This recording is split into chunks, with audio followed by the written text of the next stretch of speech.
കർത്താവിന്റെ നാമത്തിന് മഹത്വം. ദൈവത്തിന്റെ സന്നിധിയിൽ കൂടി വന്നിരിക്കുന്ന പ്രിയപ്പെട്ടവർക്ക് ക്രിസ്തുയേശുവിന്റെ നാമത്തിൽ സ്നേഹ വന്ദനം. കർത്താവിൽ ആശ്രയിച്ച് നടത്തപ്പെടുന്ന ബൈബിൾ ക്ലാസ്സിന്റെ 3-ാമത്തെ ദിവസം തിരുസന്നിധിയിൽ വരുവാൻ, തിരുവചനം പഠിക്കുവാൻ കർത്താവ് കൂട്ടിവരുത്തിയ ദൈവത്തിന്റെ സ്നേഹവും കൃപയും ഓർത്ത് ദൈവത്തിന് സ്തുതിയും സ്തോത്രവും അർപ്പിക്കുന്നു. കഴിഞ്ഞ 2 ദിവസം കർത്താവിന്റെ തിരുവചനത്തിൽ നിന്ന് നന്നായി പഠിക്കുവാൻ ദൈവം അവസരം നൽകി. ഇന്നും ദൈവം കൂട്ടിവരുത്തിയിരിക്കുന്നത് ഓർത്ത് കർത്താവിന് മഹത്വം കരയറ്റുകയാണ്. നല്ല കർത്താവേ, സ്വർഗസ്ഥ ദൈവമേ, അവിടുത്തെ സന്നിധിയിലേക്ക് ഞങ്ങൾ ഒരുമിച്ച് കടന്നു വരുന്നു. വിശ്വസ്തനായ ദൈവത്തിന്റെ വിശുദ്ധ തിരുവെഴുത്ത് പഠിക്കുവാൻ അവിടെ നൽകിയിരിക്കുന്ന ഈ വിലപ്പെട്ട അവസരത്തിനായി ദൈവത്തിന്റെ സ്തുതിയും സ്തോത്രവും കരയറ്റുന്നു. കഴിഞ്ഞ 2 ദിവസമായി ദൈവവചനത്തിൽ നിന്ന് കാര്യമായി ചിന്തിക്കാൻ കർത്താവ് ഞങ്ങളെ സഹായിച്ചു. അവിടുത്തെ ദാസനെ അതിനായിട്ട് അങ്ങ് ഉപയോഗിച്ചല്ലോ. ഇന്ന് വീണ്ടും കർത്താവിന്റെ സന്നിധിയിൽ വചന പഠനത്തിനായി ഞങ്ങൾ ഒത്തുകൂടിയിരിക്കുന്നു. കർത്താവ് സഹായിക്കണമേ, ബലപ്പെടുത്തണമേ.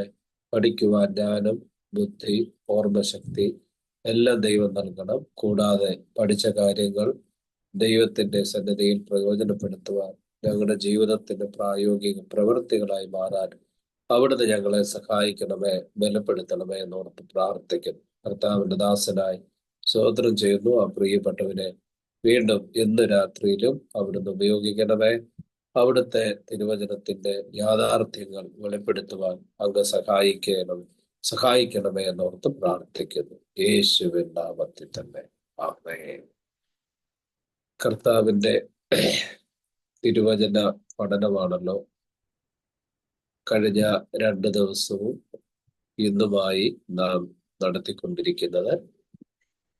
വെളിപ്പാട് പുസ്തകത്തെ പ്രത്യേകിച്ച് അതിൻ്റെ 1, 2, 3 അധ്യായങ്ങളെ ആസ്പദമാക്കിയാണ് നാം പഠിക്കുന്നത്. കഴിഞ്ഞ 2 ക്ലാസ്സിൽ കർത്താവിന്റെ ദാസൻ പാസ്റ്റർ ബിയോ വർഗീസ് അവറുകൾ നന്നായി തിരുവചനത്തെ വിശദീകരിച്ച് നമ്മെ പഠിപ്പിച്ചു. ഞാന് ഈ ബൈബിൾ ക്ലാസ്സിന്റെ ആരംഭ ദിവസത്തിൽ ഓർപ്പിച്ചതുപോലെ പഠിക്കുക അല്ലെങ്കിൽ പഠിപ്പിക്കുക എന്നതിന് ഉപയോഗിച്ചിരിക്കുന്ന എബ്രായ വേർഡ് ലാമദ് എന്നാണ്. അതൊരു സാധാരണ പഠനത്തെ കുറിക്കുന്നത് അല്ല. അതിൻ്റെ യഥാർത്ഥ അർത്ഥം എന്ന് പറയുന്നത് മുറിക്കുക എന്നാണ്. ദൈവവചന പഠനം നമ്മെ മുറിക്കുന്നതാണ്. ദൈവവചന പഠനം നമ്മെ ചിന്തിപ്പിക്കുന്നതാണ്. എന്തിനു വേണ്ടിയാണ് അത് നമ്മെ മുറിക്കുന്നത്, നമ്മെ ചിന്തിപ്പിക്കുന്നത്? നമ്മുടെ മാനസാന്തരത്തിനും അനുതാപത്തിനും യഥാസ്ഥാനപ്പെടലിനുമായിട്ട് നമ്മെ ചിന്തിപ്പിക്കുന്ന, നമ്മെ അതിനുവേണ്ടി ഉപദേശിക്കുന്ന വലിയ സത്യമാണ് ദൈവവചനം. കർത്താവിന്റെ വചനം ശക്തിയായിട്ട് നാം പഠിക്കുകയും അത് നമ്മുടെ ജീവിതത്തിൽ ശക്തിയായി നിലനിൽക്കുകയും ചെയ്യും. നമ്മുടെ കർത്താവിൽ വിശ്വസിച്ചവരോട് പറഞ്ഞ പ്രധാനപ്പെട്ട കാര്യം ഇതാണ്. തന്നിൽ വിശ്വസിച്ച യഹൂദന്മാരോട് യേശു പറഞ്ഞത്, നിങ്ങൾ വാസ്തവമായി എൻ്റെ വചനത്തിൽ നിലനിൽക്കുന്നു എങ്കിൽ നിങ്ങൾ എൻ്റെ ശിഷ്യന്മാരാകും.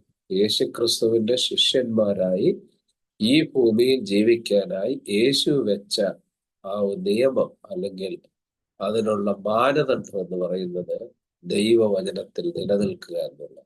ദൈവവചനത്തെക്കുറിച്ച് നമ്മുടെ കർത്താവ് പറഞ്ഞത്, കർത്താവ് പഠിപ്പിച്ച, പ്രസംഗിച്ച, വചനം കേട്ട കർത്താവിന്റെ മക്കളോട് കർത്താവ് പറഞ്ഞത്, ഇന്ന് ഞാൻ നിങ്ങളോട് പ്രസംഗിച്ച അല്ലെങ്കിൽ പഠിപ്പിച്ച, ഉപദേശിച്ച വചനം നിമിത്തം നിങ്ങൾ ശുദ്ധരായിരിക്കുന്നു എന്നാണ്.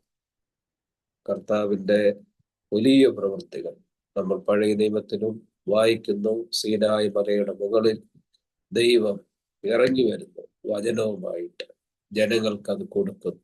അന്ന് മുതൽ ഇന്ന് വരെ ഈ വിശുദ്ധ തിരുവെഴുത്തിൽ നിന്ന് നമുക്ക് ദൈവം ആലോചനയും ബുദ്ധിയും ജ്ഞാനവും നൽകിക്കൊണ്ടേയിരിക്കുന്നു.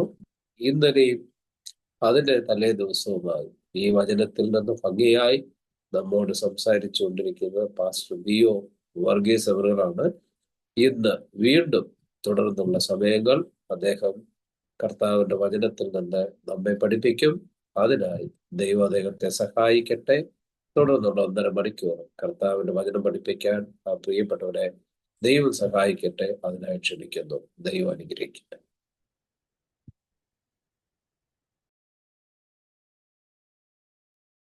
Thank you.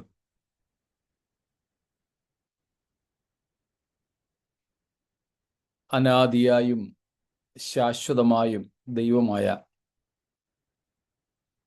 ത്രിയേക ദൈവത്തിന് സ്തോത്രവും സ്തുതിയും ഉണ്ടാകുമാറാകട്ടെ. ഇന്ന് രാത്രിയിലും നമുക്ക് ദൈവവചന പഠനത്തിനായി കർത്താവിൻ്റെ സന്നിധിയോട് ചേർന്ന് വരുവാൻ കർത്താവ് നമുക്ക് അവസരം നൽകിയതോർത്ത് ഞാൻ ദൈവത്തെ സ്തുതിക്കുന്നു, കർത്താവിനെ മഹത്വപ്പെടുത്തുന്നു.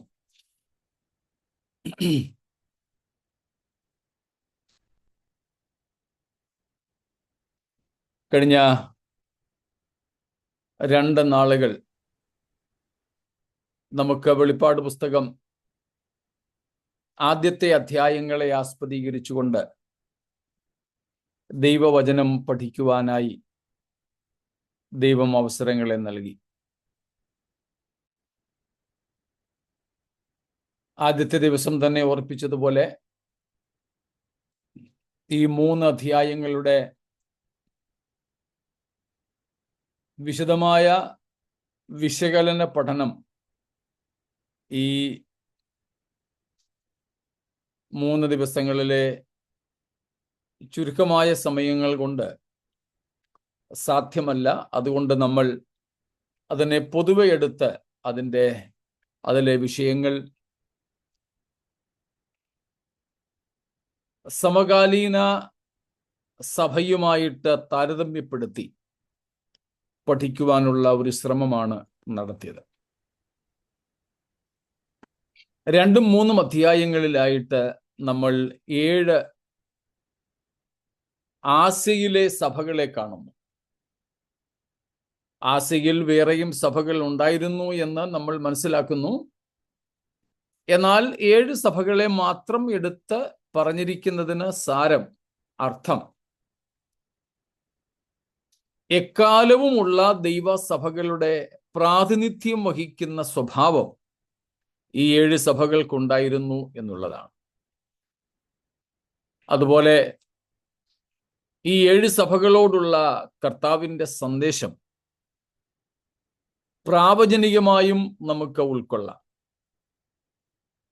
എന്ന് വെച്ചാൽ ആ 7 സഭകൾക്ക് മാത്രമല്ല ആ സന്ദേശം, എക്കാലവും ലോകത്തിൽ ആയിരിക്കുന്ന സഭകളോടുള്ള കർത്താവിൻ്റെ ഇടപെടലാണ് ഈ സന്ദേശങ്ങളെന്ന് നമ്മൾ മനസ്സിലാക്കുന്നു.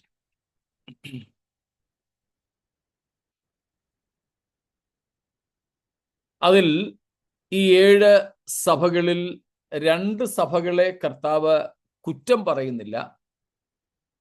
അതായത് ആ സഭകളിൽ പ്രത്യേകിച്ച് കുറ്റങ്ങളൊന്നും കാണുന്നില്ല. അത്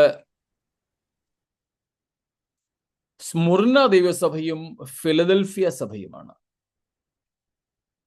അതുപോലെ തന്നെ ലവോദിക്യ സഭയിൽ ഒരു നന്മയും കാണുന്നില്ല. അവരെക്കുറിച്ച് കർത്താവ് പറയുന്നതെല്ലാം തിന്മയാണ്. അങ്ങനെ 5 സഭകളിൽ നാം തിന്മ, പാപം, പോരായ്മ കാണുന്നുണ്ട്. ആ പോരായ്മകൾ എന്തൊക്കെയാണെന്ന് നമ്മൾ നോക്കുകയായിരുന്നു ഇന്നലെ നമ്മൾ ചെയ്തത്. ഒന്ന്, എഫെസോസിലെ ദൈവസഭ ആദ്യ സ്നേഹം വിട്ടുകളഞ്ഞു. 2, പെർഗമോസിലെ സഭയിൽ ദുരുപദേശങ്ങൾ കടന്നുകൂടി. 3, തുയഥൈര സഭ പാപത്തെ സഹിക്കുന്നവരായിട്ട് മാറി. അവിടുത്തെ ആത്മീയ ശുശ്രൂഷകൾ നിർവഹിക്കുന്നവർ പാപത്തിൽ വീണ് കിടക്കുന്നവരാണെന്നും മാനസാന്തരത്തിന് ദൈവം അവസരം കൊടുത്തിട്ടും മാനസാന്തരപ്പെടുവാൻ മനസ്സില്ലാത്തവരാണെന്നും നമ്മൾ കണ്ടു. അത് കഴിഞ്ഞിട്ട് സർദീസിലെ സഭ ജീവനുള്ളവൻ എന്ന പേരുണ്ടെങ്കിലും മരിച്ച അവസ്ഥയിലാണെന്ന്, ആത്മീയ മൃതാവസ്ഥയിലാണ് എന്ന് നമ്മൾ കണ്ടു. അവിടം വരെയായിരുന്നു നമ്മൾ നോക്കിയത്. സഭയ്ക്കകത്ത് ആത്മീയ ജീവൻ നഷ്ടപ്പെട്ടവരുടെ ഒരു വലിയ തള്ളല് നമുക്ക് കാണാം. എന്തുകൊണ്ട് ഉണർവ് താമസിക്കുന്നു എന്ന പുസ്തകത്തിന്റെ ലേഖകൻ റാവൻ ഹിൽ പറയുന്നത് പോലെ ഇന്നത്തെ സഭയുടെ ഒരു അപജയം എന്ന് പറയുന്നത് ഒരു കൂട്ടം മരിച്ച പ്രസംഗകർ നിന്നുകൊണ്ട് ഒരു കൂട്ടം മരിച്ച സഭകളോട്, വിശ്വാസികളോട് ജീവനില്ലാത്ത പ്രസംഗം പ്രസംഗിക്കുന്നു എന്നുള്ളതാണ്. പ്രസംഗിക്കുന്നവനും ജീവനില്ല, കേൾക്കുന്നവർക്കും ജീവനില്ല, പ്രസംഗിക്കപ്പെടുന്ന വചനത്തിനും ജീവനില്ല. ചത്ത പ്രസംഗം, ചത്ത പ്രസംഗകൻ, ചത്ത കേൾവിക്കാർ. പിന്നെ എങ്ങനെ ഉണർവുണ്ടാകുമെന്നാണ് അദ്ദേഹം ചോദിക്കുന്നത്. ഇന്ന് സഭയ്ക്കകത്ത് ശുശ്രൂഷകർ ഉൾപ്പെടെ നല്ല ശതമാനം പേരും ഇതുപോലെ ചത്തിരിക്കുന്നു. എന്താണ് ഈ മരണത്തിന്റെ നിർവചനം? ആത്മീയമായി മരിച്ചവർ എന്ന് പറഞ്ഞാൽ അതിന്റെ അർത്ഥം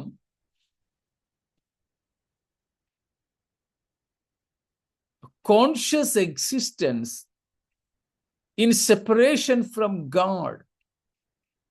Conscious existence in separation from God. ദൈവത്തോട് ബന്ധമില്ലാതെ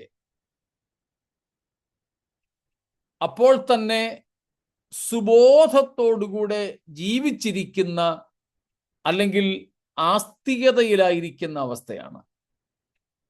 ദൈവത്തോട് ജീവനില്ല, ദൈവത്തോട് ബന്ധമില്ല. കാരണം ദൈവമാണ് ജീവന്റെ സ്രോതസ്. ആ ജീവന്റെ സ്രോതസ്സിനോട് അകന്നു കഴിയുന്ന അവസ്ഥയെ വിളിക്കുന്ന പേരാണ് മരണം.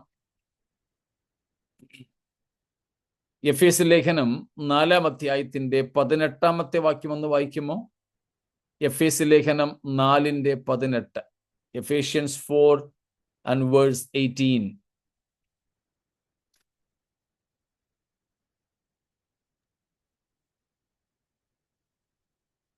അവർ അന്ധബുദ്ധികളായി അജ്ഞാനം നിമിത്തം, ഹൃദയ കാഠിന്യം നിമിത്തം തന്നെ ദൈവത്തിന്റെ ജീവനിൽ നിന്നകന്ന് മനം തഴമ്പിച്ചു പോയവരാകിയാൽ അത്യാഗ്രഹത്തോടെ സകല അശുദ്ധിയും പ്രവർത്തിക്കുവാൻ ദുഷ്കാമത്തിന് തങ്ങളെ തന്നെ ഏൽപ്പിച്ചിരിക്കുന്നു. പൗലോസ് 17-ാമത്തെ വാക്യം മുതൽ ജാതികളെ കുറിച്ച് പറയുകയാണ്. അവിടെ പറയുന്ന ഒരു പ്രയോഗമാണ് നമുക്കിവിടെ വേണ്ടത്. അവർ ദൈവത്തിന്റെ ജീവനിൽ നിന്ന് അകന്നവരായി. ഇതാണ് ആത്മീയ മരണം. ദൈവത്തിന്റെ ജീവനിൽ നിന്ന് അകന്നവരായി കഴിയുക. Deprived of the life of God, separated from the life of God. ദൈവത്തിന്റെ ജീവനിൽ നിന്ന് അകന്നവരായി കഴിയുക. സ്തോത്രം. ഈ ഒരു ചാർജർ, ഇതാണ് ഈ മൊബൈൽ എന്ന ഈ ഒരു ഡിവൈസിന് ജീവൻ കൊടുക്കുന്ന ജീവന്റെ സ്രോതസ്. ഈ ജീവന്റെ സ്രോതസ്സുമായിട്ട് അടുത്തിരുന്നാൽ പോലും പോരാ, ഇവ തമ്മിൽ ബന്ധപ്പെട്ടിരിക്കേണ്ടതുപോലെ ബന്ധപ്പെടണം. എങ്കിൽ മാത്രമേ ഇതിലേക്ക് ജീവൻ വ്യാപരിക്കൂ.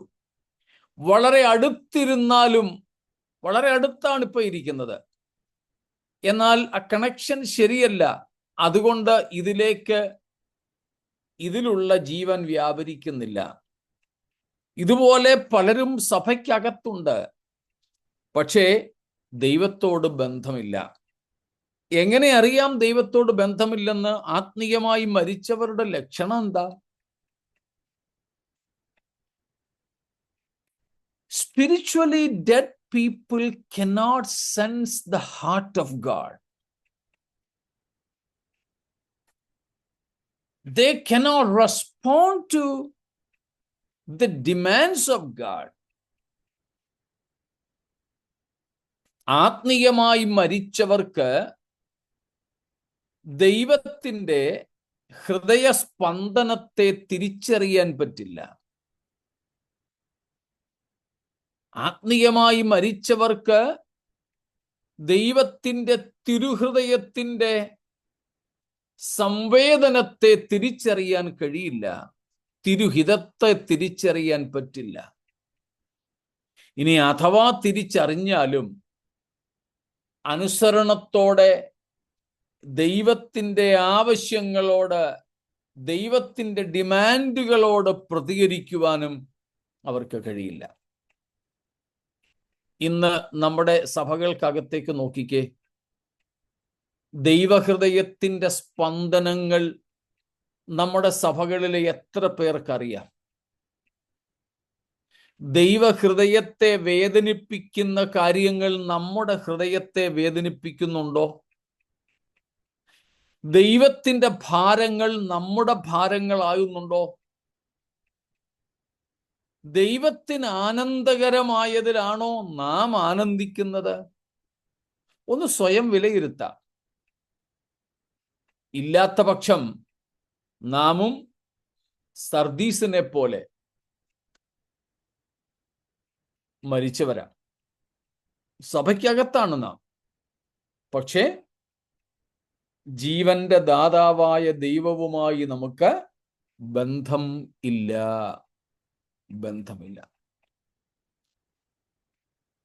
വളരെ അപകടകരമായൊരവസ്ഥയാണിത്.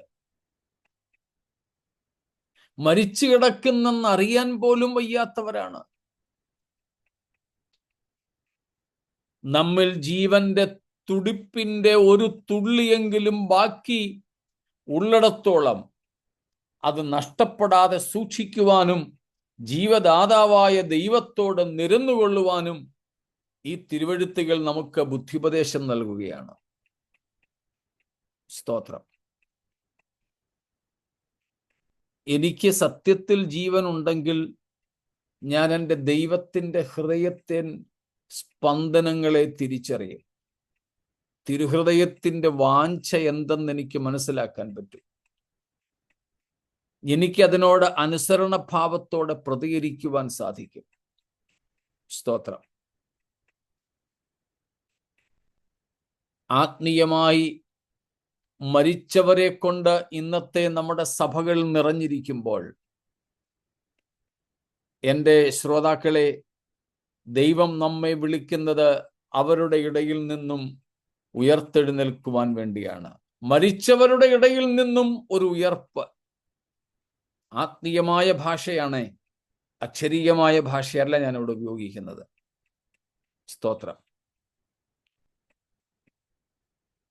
എന്നിട്ട് നാം അവിടെ വായിക്കുന്നു, 3-ാമത്തെ അധ്യായത്തിലേക്ക് നമുക്ക് മടങ്ങി വരാം. വെളിപ്പാട് പുസ്തകം 3-ാമത്തെ അധ്യായത്തിലേക്ക് നാം അവിടെ കാണുന്ന മറ്റൊരു സംഗതി എന്ന് പറയുന്നത്, സർദീസിലെ സഭയുടെ അവസ്ഥ അവിടെ യോഹന്നാൻ പറയുകയാണ്, അല്ല, ക്രിസ്തു സഭയോട് പറയുകയാണ്, നിന്റെ ചാവാറായ ശേഷിപ്പുകളെ ശക്തീകരിക്കുക, ഉണർന്നുകൊള്ളുക. ഞാൻ നിന്റെ പ്രവൃത്തി എൻ്റെ ദൈവത്തിന്റെ സന്നിധിയിൽ പൂർണ്ണതയുള്ളതായി കണ്ടില്ല. സ്തോത്രം. അപൂർണമായ പ്രവർത്തികൾ,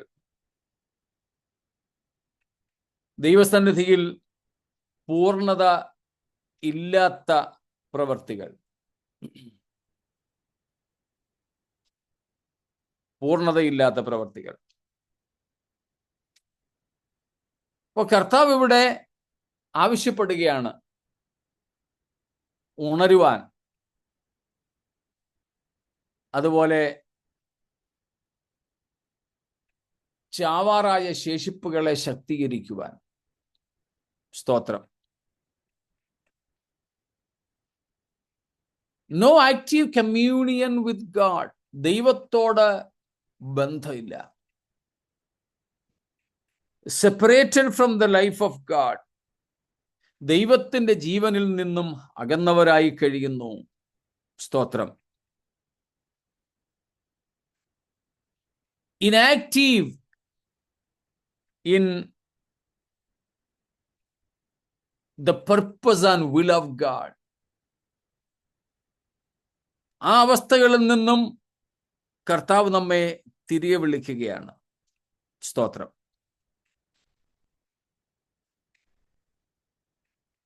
എന്നിട്ട് ആ നിലയിൽ മുമ്പോട്ട് പോകുമ്പോൾ നമുക്ക് പിന്നെ കാണാൻ സാധിക്കുന്നത് ലവോദിക്യ സഭയാണ്. ലവോദിക്കയിൽ നമ്മൾ കണ്ടു, ഒരു നന്മയും കർത്താവ് പറയുന്നില്ല. അവര് ശീതോഷ്ണവാന്മാരായിരിക്കുകയാണ്. ഒന്നുകിൽ ആത്മീയമായി മരിച്ച് വെറും പ്രാകൃതന്മാരായിരുന്നുവെങ്കിൽ കൊള്ളായിരുന്നു, അല്ലെങ്കിൽ ആത്മീയന്മാരായി ചൂടുള്ളവരായിരുന്നെങ്കിൽ കൊള്ളായിരുന്നു. ഉഷ്ണവാന്മാർ. ഇത് രണ്ടുമല്ല. ലൗകികരുമല്ല, ആത്മീയരുമല്ലാത്ത അവസ്ഥ. രക്ഷിക്കപ്പെടാത്തവരുമല്ല, രക്ഷയുടെ അനുഭവമുള്ളവരുമല്ല. എന്നിട്ട് കർത്താവ് പറയുകയാണ്, സഭയെക്കുറിച്ച് തന്നെ ചിന്തിക്കുന്നത് എന്താ? ഞാൻ ധനവാൻ, സമ്പന്നൻ, എനിക്കൊന്നിനും മുട്ടില്ല. ഈ സഭയുടെ അവസ്ഥ സാമ്പത്തികമായും സാമൂഹികമായും ഒരുപക്ഷെ വിദ്യാഭ്യാസപരമായും രാഷ്ട്രീയപരമായും ഒക്കെ വളരെ ഔന്നത്യമുള്ള ഒരു സഭയാണ്. ആ നിലകളിലൊക്കെ വളരെ ഔന്നത്യമുണ്ട്.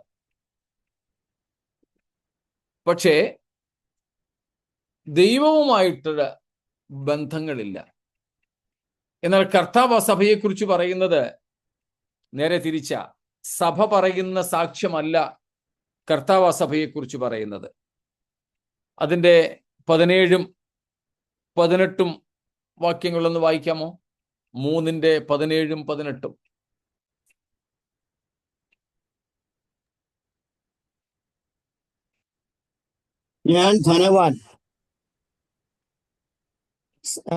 ഞാൻ ധനവാൻ സമ്പന്നനായിരിക്കുന്നു, എനിക്കൊന്നിനും മുട്ടില്ല എന്ന് പറഞ്ഞുകൊണ്ട് നീ നിർഭാഗ്യനും അരിഷ്ടനും ദരിദ്രനും കുരുടനും നഗ്നനും എന്ന് അറിയാതിരിക്കുകയാൽ നീ സമ്പന്നനാകേണ്ടതിന് തീയിൽ ഊതിക്കഴിച്ച പൊന്നും നിന്റെ നഗ്നതയുടെ ലജ്ജ വെളിവാകാത്തവണ്ണം ധരിക്കേണ്ടതിന് വെള്ളയുടുപ്പും നിനക്ക് കാഴ്ച ലഭിക്കേണ്ടതിന് കണ്ണിൽ എഴുതുവാൻ ലേപവും എന്നോട് വിലയ്ക്ക് വാങ്ങുവാൻ ഞാൻ നിന്നോട് ബുദ്ധി പറയുന്നു.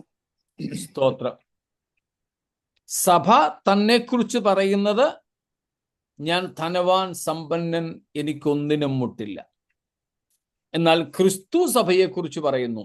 എന്തൊരു വ്യത്യാസമാണെന്ന് നോക്കിക്കേ. അവിടെ പറയുന്നത്,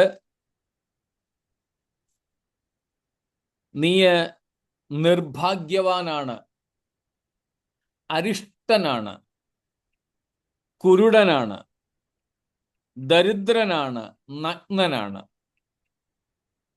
ഇതൊന്നും ഈ അവസ്ഥയിലാണ് നീ ഇരിക്കുന്നതെന്ന് നീ അറിയാത്തവനാണ്. എന്നിട്ട് 20-ാമത്തെ വാക്യത്തിൽ നമ്മൾ ഇന്നലെ കണ്ടു, ക്രിസ്തുരഹിതമായ സഭയാണ്.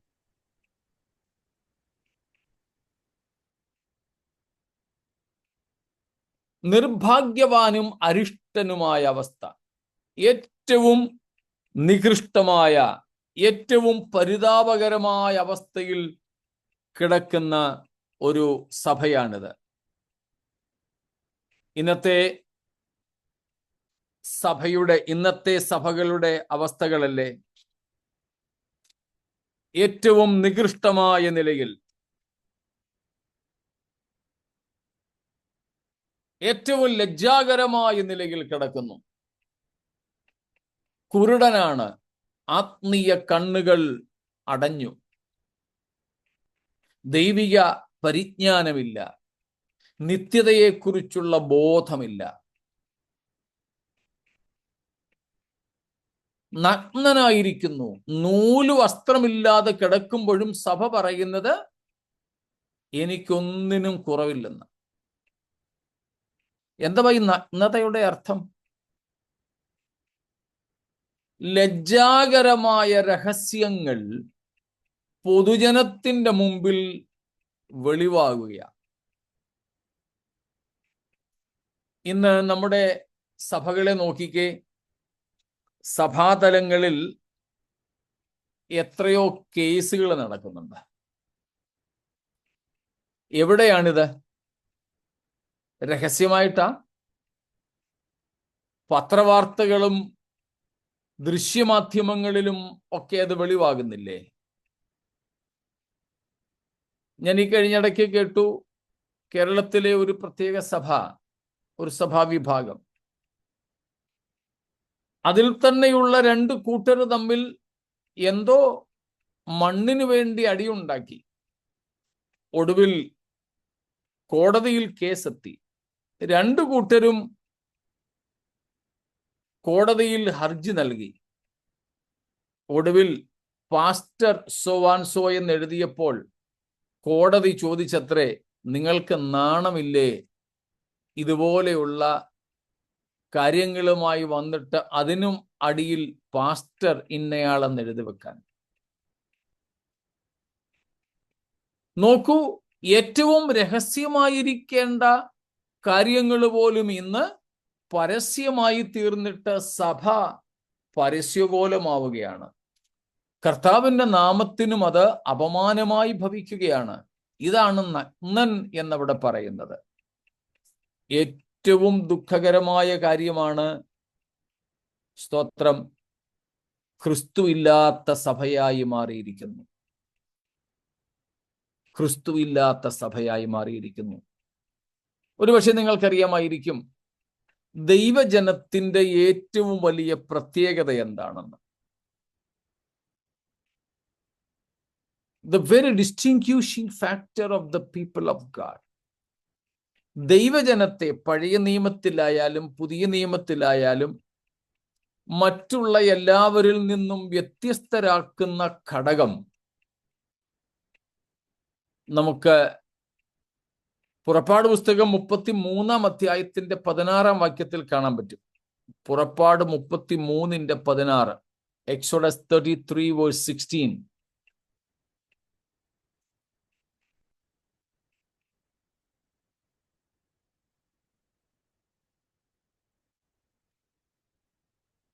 പുറപ്പാട് 33-ാം അധ്യായത്തിന്റെ 16-ാമത്തെ വാക്യത്തിൽ മോശ ദൈവത്തോട് ചോദിക്കുന്ന ഒരു കാര്യമാണ്, എന്നോടും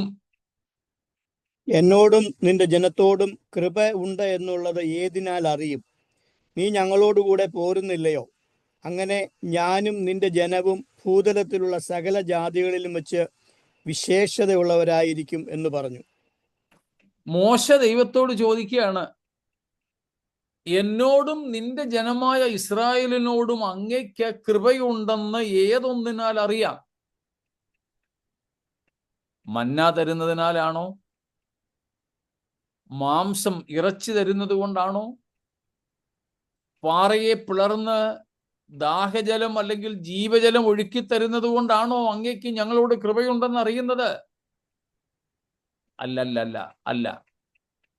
മോശ പറയുകയാണ്, അങ്ങേക്ക് ഞങ്ങളോടുള്ള കൃപയുടെ അടയാളം, അങ്ങേക്ക് ഞങ്ങളോടുള്ള ദയയുടെ പ്രസാദത്തിന്റെ അടയാളം അങ്ങ് ഞങ്ങളോടുകൂടെ പോരുക എന്നുള്ളതാണ്. ദൈവ സാന്നിധ്യമാണ് ദൈവത്തിന് നമ്മോടുള്ള പ്രസാദത്തിന്റെ ഏറ്റവും അടിസ്ഥാനപരമായ തെളിവ്. സ്തോത്രം. ദൈവത്തിന് നമ്മിൽ പ്രസാദമില്ലെങ്കിലും നമുക്ക് വേണ്ടതൊക്കെ ദൈവം തന്നെന്ന് വരാം കേട്ടോ. സ്തോത്രം. നമുക്കിന്നറിയാമല്ലോ, വിവാഹമോചനം നേടുന്ന ദമ്പതികൾ, അതിൽ മിക്കയിടങ്ങളിലും ഭർത്താവ് ഭാര്യയ്ക്കും മക്കൾക്കും ജീവനാംശം എന്ന് പറയുന്ന ഒരു നന്മ കൊടുക്കണം. അത് തങ്ങളുടെ സ്വത്തിന്റെ ഒരു വിഹിതമാണ്, ഒരു ശതമാനമാണ്. അത് കോടതി കണക്കാക്കി പറയും. ഈ പിരിഞ്ഞുപോയ ഭാര്യയ്ക്കും കുട്ടികൾക്കും ഈ ഭർത്താവ് ജീവനാംശം കൊടുക്കണം. അവർ തമ്മിൽ ബന്ധമുള്ളത് കൊണ്ടല്ല, ഇദ്ദേഹത്തിന് അവരിൽ പ്രസാദമായതുകൊണ്ടല്ല, സന്തോഷത്തോടെയല്ല, പക്ഷേ കൊടുക്കുക.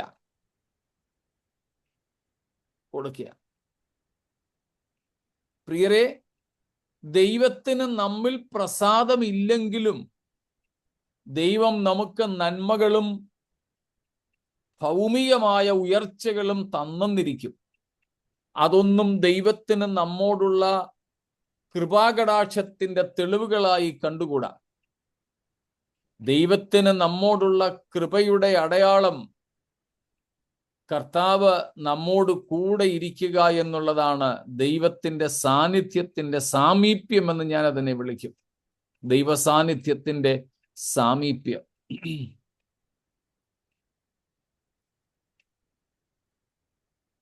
എന്നാൽ ഇവിടെ ലവോദിക്യ സഭയിലേക്ക് വരുമ്പോൾ ആ സാന്നിധ്യം നഷ്ടപ്പെട്ടിരിക്കുന്നു.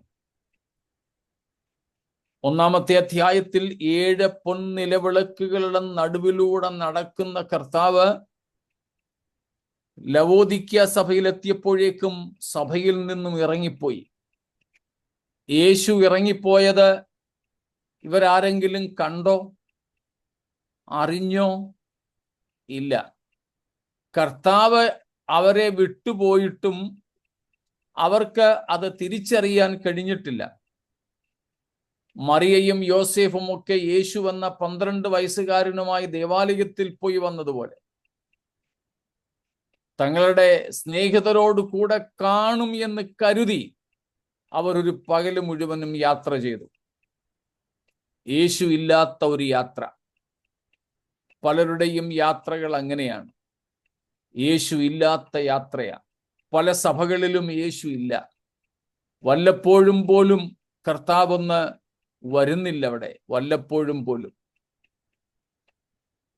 ഒരു അതിഥിയായിട്ട് പോലും കർത്താവ് പല സഭകളിലും സന്ദർശനത്തിനായി പോലും വരുന്നില്ലത്രേ. എത്ര ദുഃഖകരമായ കാര്യമാണിത്. എന്നാൽ ക്രിസ്തു തൻ്റെ സഭയെ വിട്ടുപോയിരിക്കുന്ന ഏറ്റവും പരിതാപകരമായ അവസ്ഥ കണ്ടിട്ട് അത് തിരിച്ചറിഞ്ഞൊന്ന് നിലവിളിക്കുവാൻ നമ്മുടെ ഇടയിൽ ആളുണ്ടോ? നമ്മളിന്ന് പ്രാർത്ഥിക്കുന്നത് നമ്മുടെ ഇപ്പോഴത്തെ സഭാമന്ദിരം ഒന്ന് പൊളിച്ചു പണിയാനാ. ആവശ്യമുണ്ടായിട്ടല്ല, ഒരു രസത്തിന് വേണ്ടി. പുതുക്കി പണിതില്ലെങ്കിലും ഇപ്പോഴത്തെ ടൈൽസ് ഒക്കെ ഒന്ന് മാറിയാൽ കൊള്ളാം. സഭകളിൽ നിന്ന് നിലവിളിക്കുന്നതും പ്രാർത്ഥിക്കുന്നതും സെമിത്തേരിക്ക് സ്ഥലം കിട്ടാനും പാർക്കിംഗ് ഏരിയ വാങ്ങാനും കൺവെൻഷൻ ഗ്രൗണ്ട് ഉണ്ടാക്കാനും ഒക്കെയാ. വേണമെന്ന് ഞാൻ പറയുന്നില്ല. എന്നാൽ ക്രിസ്തു നമ്മുടെ ഇടയിൽ നിന്നും ഇറങ്ങിപ്പോയത് തിരിച്ചറിഞ്ഞിട്ട് ആ നഷ്ടപ്പെട്ട തിരുസാന്നിധ്യത്തെ സഭയിലേക്ക് മടക്കി വരുത്തുവാൻ വേണ്ടി നിലവിളിക്കുവാൻ നമ്മൾ എത്ര പേരുണ്ടെന്ന്. എനിക്ക് അങ്ങനെയുള്ള ഒരു നിലവിളി കേൾക്കാൻ കഴിഞ്ഞത് കണ്ണുനീരിന്റെ പ്രവാചകനായ യിരെമ്യാവിൽ നിന്നാണ്. 14-ാമത്തെ അധ്യായം 8-ാമത്തെ വാക്യം ഒന്ന് വായിച്ചോളൂ. യിരെമ്യാവ് 14-ന്റെ-8-ാമത്തെ വാക്യം. 14:8 ജെറമായ.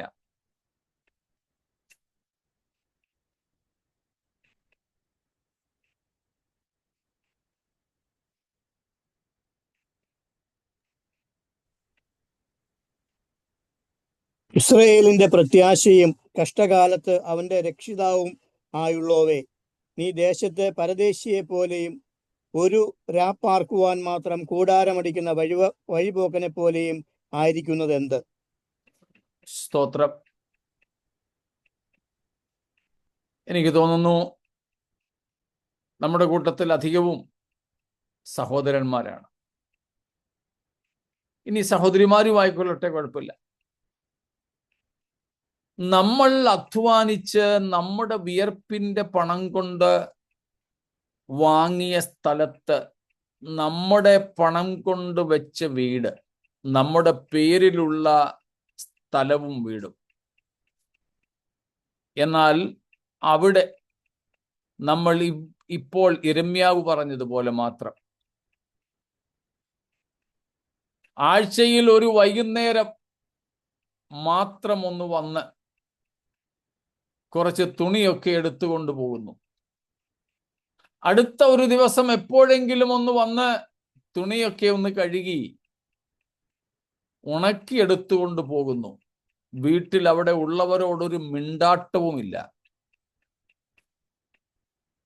അങ്ങനെ നമ്മുടെ സ്വന്തം വീട്ടിൽ സ്വാതന്ത്ര്യമില്ലാത്തവരായിട്ട് കഴിയുവാൻ സഹോദരന്മാരെ നമ്മൾ ഉരുമ്പിടുമോ? ഒരിക്കലും ഇല്ലെന്നാണ് എൻ്റെ ചിന്ത. പുരുഷത്വമുള്ളവർ അതിന് കിട്ടില്ല. ഇവിടെ ദൈവം തനിക്ക് വേണ്ടി തെരഞ്ഞെടുത്ത ഇസ്രായേലിൽ ദൈവം തന്റെ നാമം സ്ഥാപിക്കുവാൻ ഭൂതലത്തിലൊക്കെയും വെച്ച് തെരഞ്ഞെടുത്ത യെരുശലേമിൽ, സ്തോത്രം, സ്വർഗാധിസ്വർഗങ്ങളിൽ അടങ്ങാത്തവനായിട്ടും കൂടെ തൻ്റെ ഭക്തന്മാരുടെ പ്രാർത്ഥനയ്ക്ക് ചെവി കൊടുക്കുവാൻ വേണ്ടി തൻ്റെ സാന്നിധ്യം ഇട്ടിരിക്കുന്ന ദേവാലയം, യെരുശലേം ദേവാലയം. അപ്പോൾ ഇസ്രായേലിൽ, യെരുശലേമിൽ ദേവാലയത്തിൽ നിന്ന് കർത്താവ് മാറിപ്പോകുന്നു, ഇറങ്ങിപ്പോകുന്നു. ഇത് തിരിച്ചറിഞ്ഞ യിരെമ്യാവ് വിളിച്ചു പറയുകയാണ്, ഇസ്രായേലിന്റെ രക്ഷിതാവായുള്ളവേ, നീ ദേശത്ത് ഒരു പരദേശിയെ പോലെ ഇരിക്കുന്നത് എന്താ? വീട്ടിലൊരു വിരുന്നുകാരനെ പോലെ ഇരിക്കുന്നത് എന്താണ്? ഒരു രാത്രി മാത്രം പാർക്കുവാൻ വേണ്ടി കൂടാരമടിക്കുന്ന വഴിപോക്കനെ പോലെ അങ്ങായിരിക്കുന്നത് എന്താ? ഇന്ന് ദൈവസഭയിൽ ആരുണ്ട് യിരെമ്യാവിനെ പോലെ സഭയ്ക്ക് നഷ്ടപ്പെട്ടിരിക്കുന്ന ദൈവസാന്നിധ്യത്തെ കണ്ട് കരയുവാൻ, കർത്താവേ നീ മടങ്ങി വരേണമേ എന്ന് ദൈവത്തോട് നിലവിളിക്കുവാൻ? ദൈവസാന്നിധ്യം നമ്മെ വിട്ടുപോയിരിക്കുന്നു. നമുക്ക് ആ സാന്നിധ്യത്തെ എങ്ങനെയും മടക്കി വരുത്തണമെന്ന് ശേഷിക്കുന്ന സഭയോട് കാഹളം പോലെ ശബ്ദം ഉയർത്തി വിളിച്ചു പറയുവാൻ ഇന്ന് സഭയ്ക്കകത്ത് ആളുണ്ടോ? ഞാൻ പറയുന്ന കാര്യം മനസ്സിലാവുന്നുണ്ടോ? ഇന്നത്തെ സഭയുടെ ഏറ്റവും വലിയ പരാജയം നമുക്ക് നഷ്ടമായിരിക്കുന്ന ദൈവത്തിന്റെ സാന്നിധ്യമാണ്. ഈ ഖബോദ്, നമുക്കറിയാം, മഹത്വം പോയി. സ്തോത്രം. എനിക്ക് ഓർമ്മയുണ്ട്, കുറെ വർഷങ്ങൾക്ക് മുമ്പ്, കുറെ എന്ന് പറഞ്ഞാൽ ഏകദേശം 10-15 വർഷത്തിന് മുകളിലായിട്ടുണ്ടെന്നാണ് എൻ്റെ ഓർമ്മ. ആലപ്പുഴ ഈസ്റ്റ് ഇന്ത്യ ആണെന്ന് തോന്നുന്നു IPCയിൽ സെൻട്രൽ പാസ്റ്റർ ആയിരുന്ന കർത്താവിന്റെ ദാസൻ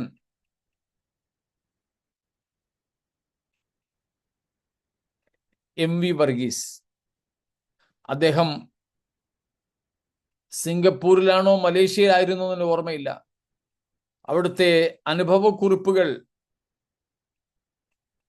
നാട്ടിൽ നിന്നും പ്രസിദ്ധീകരിക്കുന്ന ഒരു ക്രൈസ്തവ വാരികയിൽ എഴുതാറുണ്ടായിരുന്നു. അതിലൊരു പ്രാവശ്യം അദ്ദേഹം എഴുതിയത് മഹത്വം പൊയ്പോയ ഈപ്പോ സഭ എന്ന, മഹത്വം പൊയ്പോയ ഈപ്പോ സഭ. അവിടെ ഉണ്ടായിരുന്ന ഈപ്പോ എന്ന സ്ഥലത്തെ സഭയെക്കുറിച്ച്.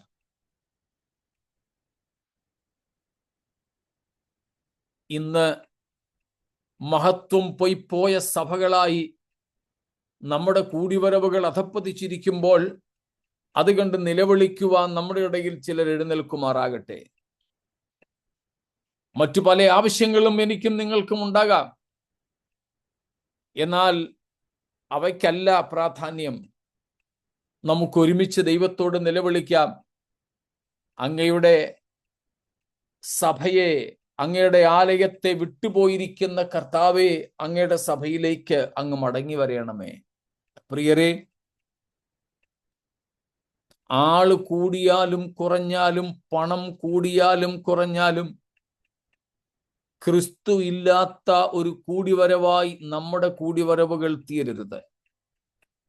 ഉയർത്തെഴുന്നേറ്റ ക്രിസ്തുവിന്റെ സാന്നിധ്യത്തിൻ നിറവാണ് നമുക്ക് ഏറ്റവും ആവശ്യമായിരിക്കുന്നത്.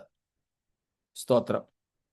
അങ്ങനെ ആദ്യ സ്നേഹം വിട്ടുകളഞ്ഞത് തുടങ്ങി ക്രിസ്തു ഇറങ്ങിപ്പോയതുവരെയുള്ള ദൈവസഭയുടെ ലജ്ജാകരമായ പാപാവസ്ഥകൾ ഒന്നിനു പുറകെ ഒന്നായി ചാക്രികമായി നമ്മുടെയൊക്കെ സഭകളിൽ നാം കണ്ടുവരുന്നു. അതിൽ നിന്നൊരു മോചനം നമുക്ക് ആവശ്യമുണ്ട്. സ്തോത്രം. ഇനി ഞാൻ ഈ 7 സഭകളിൽ നിന്നും പറയുവാൻ ആഗ്രഹിക്കുന്നത് ഈ സഭകളുടെ പൊതുവായ സ്വഭാവത്തെക്കുറിച്ചാണ്. വെളിപ്പാട് പുസ്തകം 2-ാമത്തെ അധ്യായം 1 മുതൽ 7 വരെയുള്ള വാക്യങ്ങളിൽ എഫെസോസിലെ സഭയെ പറ്റി കാണുന്നു. നമ്മൾ അവിടുത്തെ കുഴപ്പം കണ്ടു. ആദ്യ സ്നേഹം വിട്ടുകളഞ്ഞു. ആദ്യ സ്നേഹത്തിന്റെ അർത്ഥവും നമ്മൾ ഇന്നലെ കണ്ടതാണ്. പക്ഷേ ഈ ആദ്യ സ്നേഹം ഇല്ലാതിരിക്കുകയും അവർ ദൈവത്തിന് വേണ്ടി ഒത്തിരി ചെയ്യുന്നവരായി മാറി. 2-ാമത്തെ അധ്യായത്തിന്റെ 2-ാമത്തെ വാക്യത്തിൽ കാണുന്നു, ഞാൻ നിന്റെ പ്രവൃത്തിയും 2 പ്രയത്നവും സഹിഷ്ണുതയും 4 കൊള്ളരുതാത്തവരെ നിനക്ക് സഹിച്ചുകൂടാത്തതും 5 അപ്പോസ്തോലന്മാരല്ലാതിരിക്കെ തങ്ങൾ അപ്പോസ്തോലന്മാർ എന്ന് പറയുന്നവരെ നീ പരീക്ഷിച്ച് കള്ളന്മാരെന്ന് കണ്ടതും 6 നിനക്ക് സഹിഷ്ണുതയുള്ളതും 7 കർത്താവിന്റെ നാമം നിമിത്തം അവർ കഷ്ടം നഷ്ടമൊക്കെ സഹിച്ചതും അതിൻ്റെ എല്ലാം നടുവിലും തളർന്നു പോകാതിരുന്നതും ഞാൻ അറിയുന്നു. 8-ാമത്തെ വാക്യത്തിൽ നിക്കലോവ്യരുടെ നടപ്പ് അവര് പകയ്ക്കുന്നു.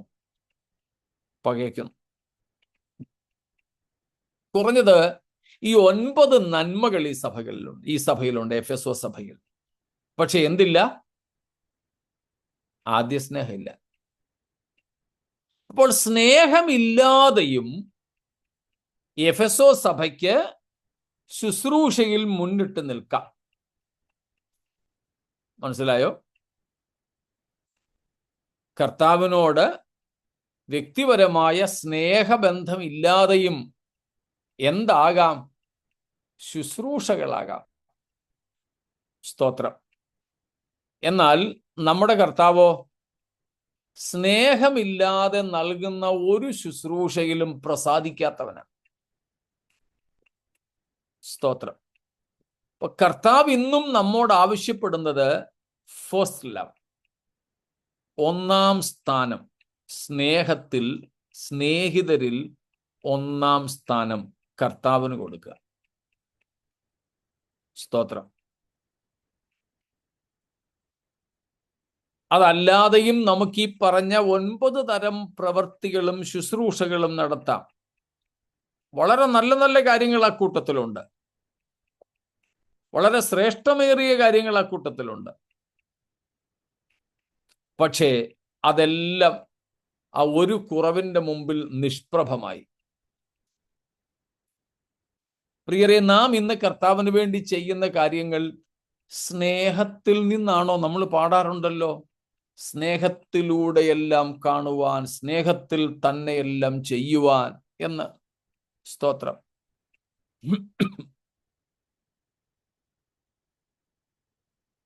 അപ്പോൾ എഫെസോ സഭയുടെ അവസ്ഥയാണ്,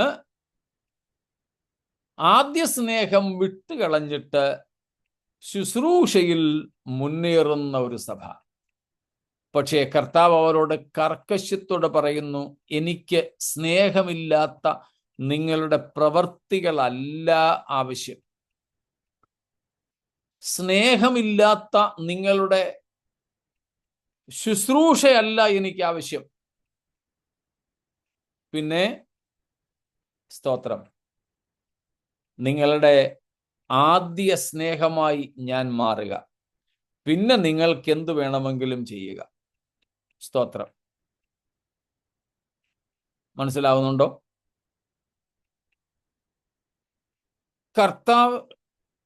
കർത്താവിനെ സ്നേഹിക്കുക, കർത്താവിനെ ആദ്യ സ്നേഹമായി കണ്ടുകൊണ്ട് എന്തൊക്കെ ചെയ്യാമോ അതെല്ലാം ചെയ്തോ, ഒരു കുഴപ്പമില്ല. മനസ്സിലാകുന്നു എന്ന് ഞാൻ കരുതുന്നു. സ്തോത്രം. Love the Lord, and by loving him, being Jesus the first love, do everything you want. സ്തോത്രം. അതാണ് എഫെസോ സഭ നമുക്ക് നൽകുന്ന പാഠം. സ്മുർണയിലെ സഭ, സ്മുർണ സഭ പീഡിത സഭയാണ്, പീഡ അനുഭവിക്കുന്ന സഭയാണ്. അവിടെ നമ്മൾ കാണുന്നത്, സ്മുർണ സഭയെക്കുറിച്ച് കർത്താവ് ഒരു തിന്മയും പറയുന്നില്ല. അങ്ങനെ കർത്താവിനൊരു തിന്മയും പറയാനില്ലാത്ത സ്മുർണ സഭ പീഡകളിലൂടെ കടന്നുപോയി, പീഡനങ്ങളിലൂടെ കടന്നുപോയി.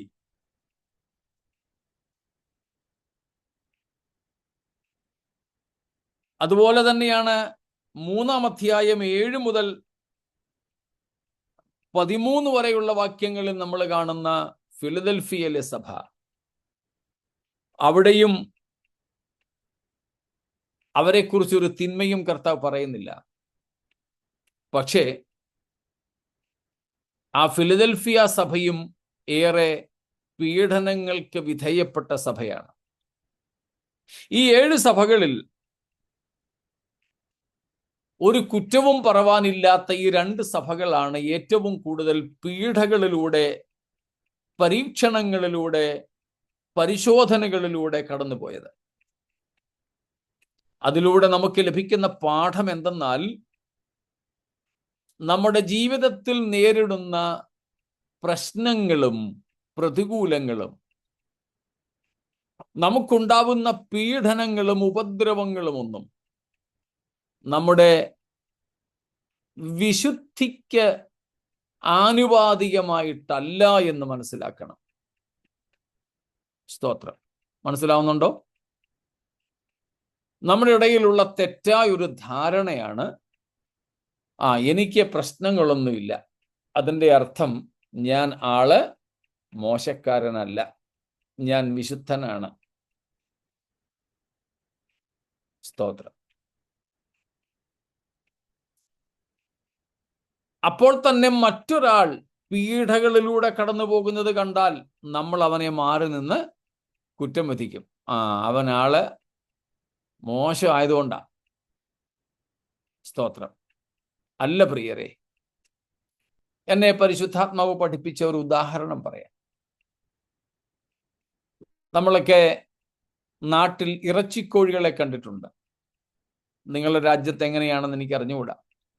ഇന്ത്യയിലേക്ക് അറിയാതായാലും നിങ്ങൾക്കറിയാം. കൂട്ടിലിട്ട് 24 മണിക്കൂറും തീറ്റയും വെള്ളവും അതിൻ്റെ കൂട്ടിൽ ഇറക്കി വെച്ച് വളർത്തുന്ന ഒരു ഇനം ജീവിയാണ് ഇറച്ചിക്കോഴികൾ, ബ്രോയിലർ ചിക്കൻ. അതിനെപ്പോഴും തീറ്റയും വെള്ളമുണ്ട്.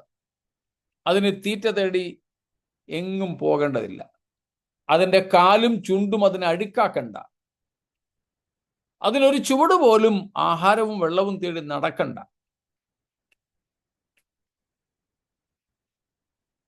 മനസ്സിലാവുന്നുണ്ടേ? അതേസമയം അതേ വീട്ടിൽ അതേ യജമാനന് വേറെ ചില നാടൻ മുട്ടക്കോഴികളുണ്ട്.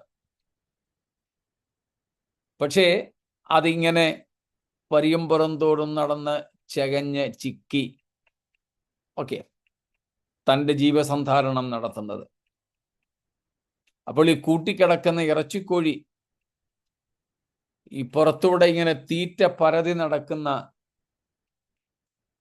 മുട്ടക്കോഴിയോട് പറയുക, ദേ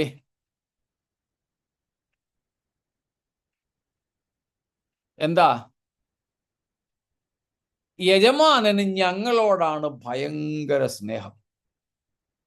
ഞങ്ങൾക്ക് തീറ്റ തേടി ഒരു ധാന്യമണിക്ക് വേണ്ടി പോലും ഞങ്ങൾക്ക് പുറത്തിറങ്ങണ്ട, ചീകണ്ട, ചിക്കണ്ട, ചുണ്ടും നഖവും കാലും ഒന്നും അഴുക്കാക്കണ്ട. അതേസമയം നിങ്ങളെ കണ്ടില്ലേ? ശരിയല്ലേ?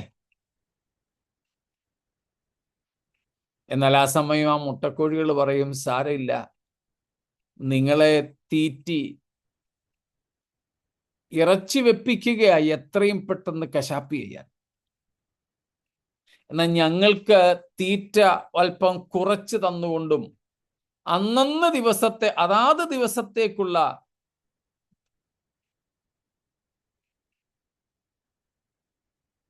കാഴ്ചപ്പാടുകളുമായി അതാത് ദിവസത്തേക്കുള്ള മുമ്പോട്ടത്തേക്കില്ല, അപ്പോഴപ്പോഴത്തേക്ക് മാത്രമുള്ള തീറ്റ അങ്ങും ഇടുന്നും ഒക്കെ കിട്ടുന്ന ഞങ്ങൾ, ഈ മുട്ടക്കോഴികൾ, ഞങ്ങളെ യജമാനൻ ഇറച്ചി വെപ്പിക്കുന്നില്ല. കാരണം ഞങ്ങളെ കശാപ്പ് ചെയ്യാനല്ല, ഞങ്ങളെ വളർത്താനാണ്. ഒന്ന് ഓർത്ത് നോക്കിക്കേ, നമുക്ക് കർത്താവ് ഇതിൽ ഇറച്ചിക്കോഴിയെ പോലെയാണോ മുട്ടക്കോഴിയെ പോലെയാണോ വലുതൊക്കെ തരുന്നത്? സ്തോത്രം. ഇവിടെ സ്മുർണ സഭയും ഫിലദൽഫിയ സഭയും കുറ്റമൊന്നും ഇല്ലാത്ത സഭകളായിരുന്നെങ്കിലും കർത്താവ് പീഡനങ്ങളെക്കുറിച്ചും ഉപദ്രവങ്ങളെക്കുറിച്ചും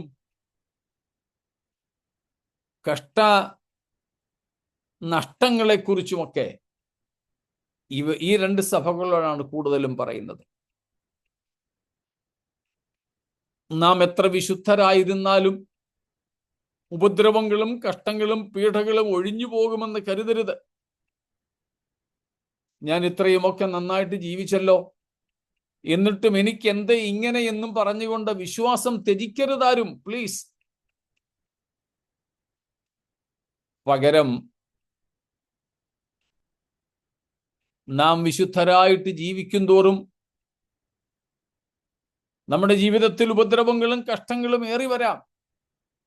പക്ഷെ അപ്പോഴൊക്കെ ഓർക്കുക, നാം ഒറ്റയ്ക്കല്ല.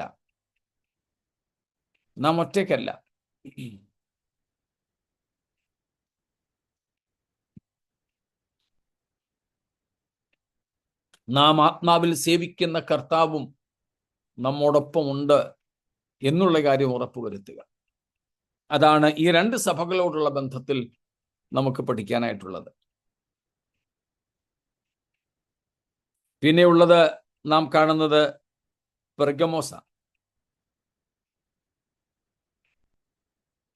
പെർഗമോ സഭയിൽ നാം കാണുന്നു, അവരുടെ സഭയിൽ ഒരാള് രക്തസാക്ഷിയായി മരിക്കേണ്ടി വന്നിട്ടുകൂടെ തങ്ങളുടെ വിശ്വാസം അവർ ത്യജിച്ചില്ല, അവരുടെ വിശ്വാസം അവർ കളഞ്ഞില്ല.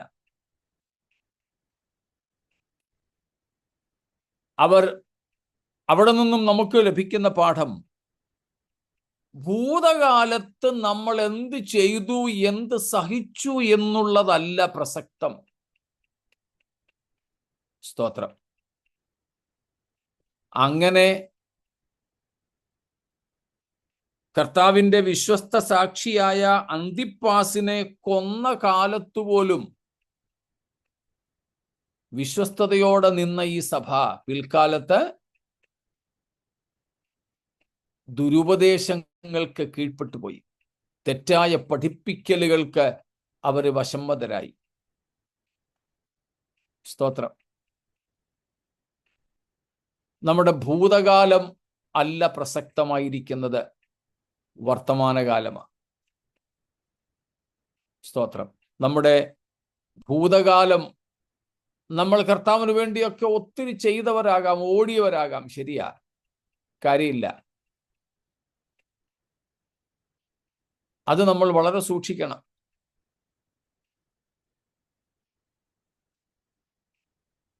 ഞാനും ഒരിക്കൽ എൻ്റെ ജീവിതത്തിൽ ദൈവം പണ്ട് ചെയ്തിട്ടുള്ള, എൻ്റെ കുടുംബത്തിൽ ചെയ്തിട്ടുള്ള, എന്നിലൂടെ ചെയ്തിട്ടുള്ള, എനിക്ക് വേണ്ടി ചെയ്തിട്ടുള്ള പല അത്ഭുതങ്ങളുണ്ട്, രോഗസൗഖ്യങ്ങളുണ്ട്. ഇതൊക്കെ ഞാനിങ്ങനെ പറയാറുണ്ടായിരുന്നു. എന്നാൽ കർത്താവ് എന്നോട് ഒരിക്കൽ പറഞ്ഞു, മോനെ, ഇതൊക്കെ ഞാൻ നിനക്ക് വേണ്ടി ചെയ്തതാ, കഴിഞ്ഞ കാര്യങ്ങളാ. അവയിലൊന്നിലും നീ കോളർ പിടിക്കരുത്. ഇപ്പോൾ ഞാൻ ആ സാക്ഷ്യങ്ങളൊന്നും അങ്ങനെ പറയാറില്ല. എവിടെയെങ്കിലും പ്രസംഗത്തിനിടയ്ക്കെങ്ങാണോ ഒരു ഉദാഹരണത്തിനോ തെളിവിനോ വേണ്ടി ഒരുപക്ഷെ വല്ലപ്പോഴും അതിന് ചെറിയ അംശം വല്ലതും പറഞ്ഞ് ഒരു പാസിംഗ് റെഫറൻസ് തന്നു വിടും എന്ന് മാത്രമേ ഉള്ളൂ, അല്ലാതെ പറയാറില്ല. പലരും ഭൂതകാലങ്ങളിൽ വിലസുന്നവരാണ്. സഭയിലെ പലരും ഭൂതകാലങ്ങളിൽ വിലസുന്നവരാണ്. എന്നാൽ തിരുവെഴുത്തിൻ പ്രകാരം ഭൂതകാലങ്ങളിൽ രസിക്കുവാനായിട്ട് ഒന്നുമില്ല. സ്തോത്രം. മനസ്സിലാവുന്നുണ്ടോ? കർത്താവ് നോക്കുന്നത് ഇപ്പോൾ നമ്മൾ എങ്ങനെ ഇരിക്കുന്നു എന്നുള്ളതാണ്. ഇപ്പോൾ പ്രവാചകൻ യെഹെസ്കേൽ കാര്യങ്ങളൊക്കെ പറയുന്നുണ്ട്. സ്തോത്രം. വർത്തമാനകാലത്തിലെ ഭക്തിക്കും ഉപദേശവിശുദ്ധിക്കും പ്രാധാന്യം നൽകുക. അതാണ് നമുക്ക് പെർഗമോ സഭ നൽകുന്ന പാഠം. പെർഗമോ സഭ. തുയഥൈര സഭ, നമ്മളവിടെ കണ്ട കാര്യമാണ്. ആത്മീയ ശുശ്രൂഷകൾ ആത്മീയന്മാർ വേണം നടത്താൻ. ആത്മീയ ശുശ്രൂഷകൾ ആത്മീയന്മാർ വേണം നടത്താൻ. ഇവിടെ ആത്മീയ ശുശ്രൂഷകൾ കൈയാളിയത് ആരോ സ്വാധീനമുള്ളവരാ. നമ്മുടെയുമൊക്കെ സഭകളിൽ പലയിടത്തും കസേരയും പദവിയും പേനയും സീലുമൊക്കെ കൈവശം വച്ചിരിക്കുന്നത് അല്പം പണവും പത്രാസും സ്വാധീനവും ഒക്കെ ഉള്ളവരാ. അത് തെറ്റാണ്. നാം ഒരിക്കലും പാപം ചെയ്യുന്നവരോട് കൂടെ കൂടരുത്. ഇവിടെ നാം അതാണ് തുയഥൈരയിലെ സഭയിൽ നിന്നും മനസ്സിലാക്കുന്നത്.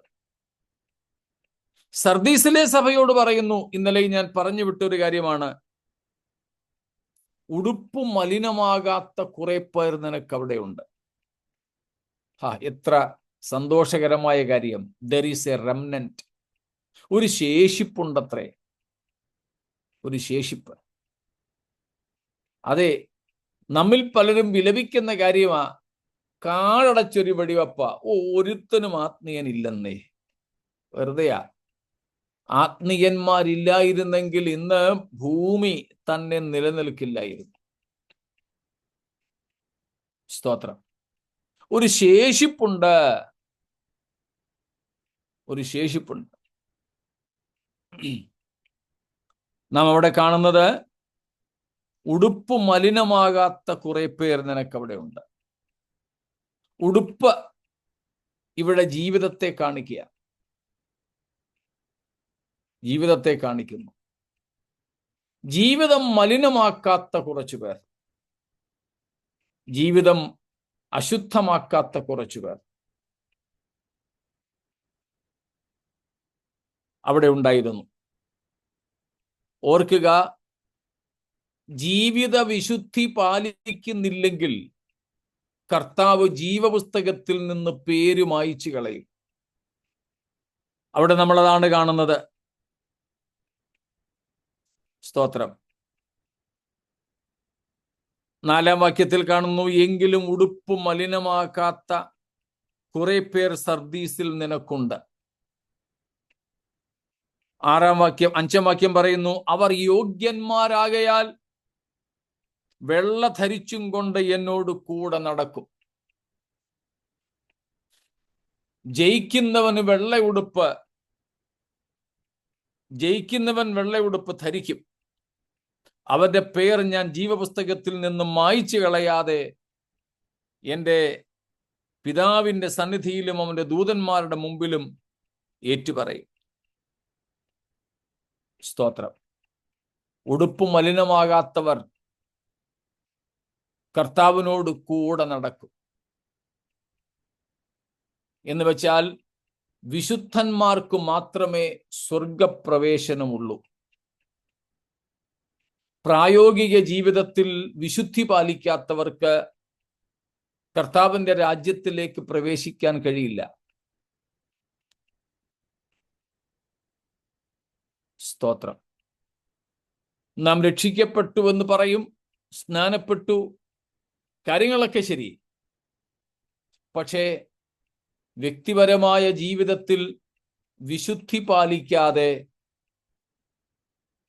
കർത്താവിന്റെ രാജ്യത്തിൽ പ്രവേശിക്കാൻ പറ്റില്ല. അങ്ങനെയുള്ളവരുടെ, വിശുദ്ധി പാലിക്കാത്തവരുടെ പേര് ജീവപുസ്തകത്തിൽ നിന്ന് മായ്ച്ചു കളയും. ചിലരൊക്കെ കരുതുന്നുണ്ട്, ഒരിക്കൽ എഴുതിയാൽ പിന്നെ എഴുതിയതാ, കർത്താവ് ഇങ്ങനെ ഡസ്റ്ററും കൊണ്ടൊന്നും ഇരിക്കുകയല്ല. ഒരുത്തൻ ഇങ്ങോട്ട് വന്നപ്പോൾ പേരെഴുതി, അങ്ങോട്ട് പോയപ്പോൾ മായ്ച്ചു കളഞ്ഞു, പിന്നെ അവൻ ഇങ്ങോട്ട് വന്നപ്പോൾ വീണ്ടും എഴുതി. പരിഹാസരൂപേണ ഈ വിഷയത്തെക്കുറിച്ച് ചിലരൊക്കെ പറഞ്ഞ് ഞാൻ കേട്ടിട്ടുണ്ട്. എന്നാൽ മനസ്സിലാക്കിക്കാട്ടെ,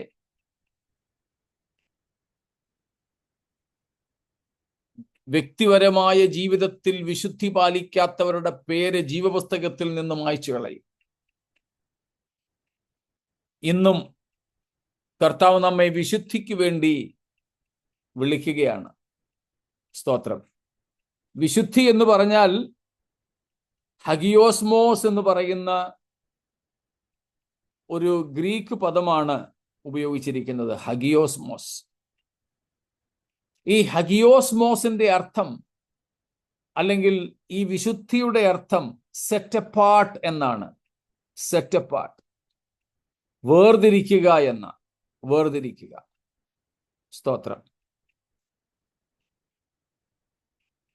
വേർതിരിക്കുക എന്ന് വെച്ചാൽ, സ്തോത്രം, ദൈവത്തിനു വേണ്ടി വേർതിരിക്കപ്പെടുക എന്നുള്ളതാണ്. ദൈവത്തിനായി വേർതിരിക്കപ്പെടുക.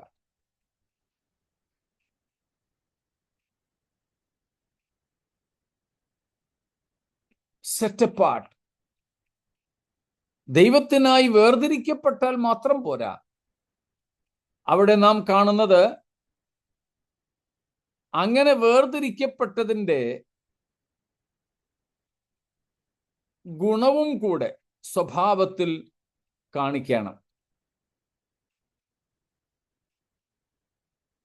Separation unto God. 1 കൊരിന്ത്യർ 1:30 വാക്യം, 2 തെസലോനിക്കർ 2:13, 1 പത്രോസ് 1:2 തുടങ്ങിയവയൊക്കെ അതിനകത്തിലുണ്ട്. ജീവിത വിശുദ്ധി എന്ന് പറഞ്ഞാൽ ഒന്ന് ഹഗിയോസ്മോ, സെപ്പറേഷൻ, വേർപാട്. എന്നിട്ട് the resultant state of befitting nature to this separation, a resultant state, a conduct befitting to this separation. ഈ വേർപെട്ട അവസ്ഥയ്ക്ക് തക്കയോഗ്യമായ ജീവിതം നയിക്കുക, അതാണ് വിശുദ്ധി എന്ന് പറഞ്ഞാൽ. സ്തോത്രം. വിശുദ്ധി എന്ന് പറഞ്ഞാൽ, പ്രിയരെ, അങ്ങനെ ഒരു വ്യക്തിപരമായ വിശുദ്ധിയിലേക്ക് കർത്താവ് നമ്മെ വിളിക്കുകയാണ്. നമുക്ക് വളരെ പ്രധാനമായിട്ടും വേണ്ട വിശുദ്ധി ഡോക്ട്രൈനൽ ഹോളിനെസ്, ഉപദേശപരമായ വിശുദ്ധി വേണം. പ്രാക്ടിക്കൽ ഹോളിനെസ്, പ്രായോഗികമായ വിശുദ്ധി വേണം. ഹോളിനെസ് ഇൻ ഫെലോഷിപ്പ്, കൂട്ടായ്മയിൽ വിശുദ്ധി വേണം. സ്തോത്രം. ആൻഡ് ഹോളിനെസ് ഇൻ മിനിസ്ട്രി, ശുശ്രൂഷയിൽ വിശുദ്ധി വേണം. സ്തോത്രം. അല്ലാത്തവരുടെ പേര് കർത്താവ് മായിച്ചു കളയും. സ്തോത്രം. ജീവപുസ്തകത്തിൽ നിന്ന്. അതാണ് സർദീസിലെ സഭ നമുക്ക് നൽകുന്ന പാഠം. ഫിലദൽഫിയയുടേത് പറഞ്ഞു, ലവോദിക്കയുടേതും നമ്മൾ കണ്ടു. ഇനിയും 2 കാര്യങ്ങൾ കൂടെ പ്രധാനമായി നമുക്ക് നോക്കാനുണ്ട്. അതിലൊന്ന്, what is Christ message to these churches? എന്താണ് ഈ സഭകൾക്കുള്ള യേശുക്രിസ്തുവിന്റെ ഉപദേശം? അവയെ പൊതുവെ പറഞ്ഞാൽ മാനസാന്തരപ്പെടുക എന്ന്. കർത്താവ് ഈ സഭകൾക്ക് പൊതുവെ നൽകുന്ന മെസ്സേജ്, സന്ദേശം എന്ന് പറയുന്നത് മാനസാന്തരപ്പെടുക. എന്തേ ദൈവസഭയ്ക്കകത്തുനിന്ന് മാനസാന്തരം പ്രസംഗിക്കേണ്ടതുണ്ടോ? ഉണ്ട് എന്ന് ഞാൻ അടിയുറച്ച് വിശ്വസിക്കുന്നു. സഭയ്ക്കകത്ത് ഇന്ന് മാനസാന്തര പ്രസംഗത്തിന്റെ അനിവാര്യതയുണ്ട്. നമുക്ക് മാനസാന്തരപ്പെടേണ്ടതുണ്ട്. സ്തോത്രം. മാനസാന്തരപ്പെടേണ്ടതുണ്ട്. എന്താ മാനസാന്തരം എന്ന് പറഞ്ഞാൽ? മാനസാന്തരം എന്ന് പറഞ്ഞാൽ ഒന്ന് തിരിയുക എന്നാണ്. തിരിയുക, ടേൺ, തിരിയുക. മാനസാന്തരം.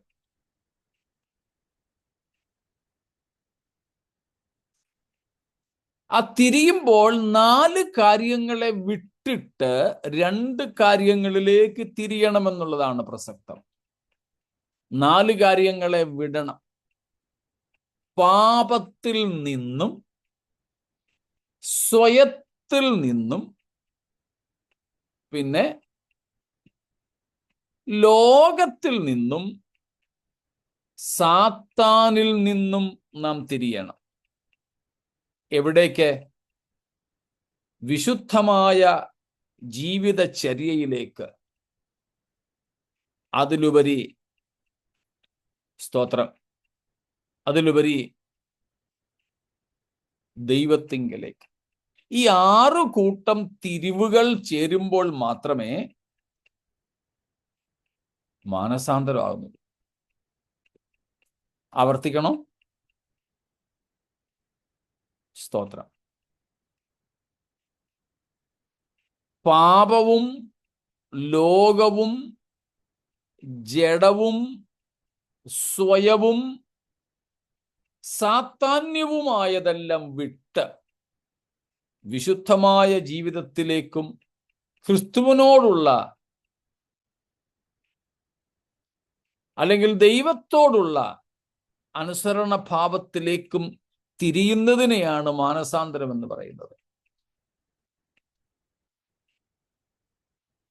എഫെസോസ് സഭയുള്ള ബന്ധത്തിൽ നോക്കുകയാണെങ്കിൽ ഇംഗ്ലീഷിലെ 6 അക്ഷരം 3 പ്രാവശ്യം പറഞ്ഞാൽ കാര്യമാവും. Remember, repent and restore. നീ ഏതിൽ നിന്നും വീണിരിക്കുന്നു എന്ന്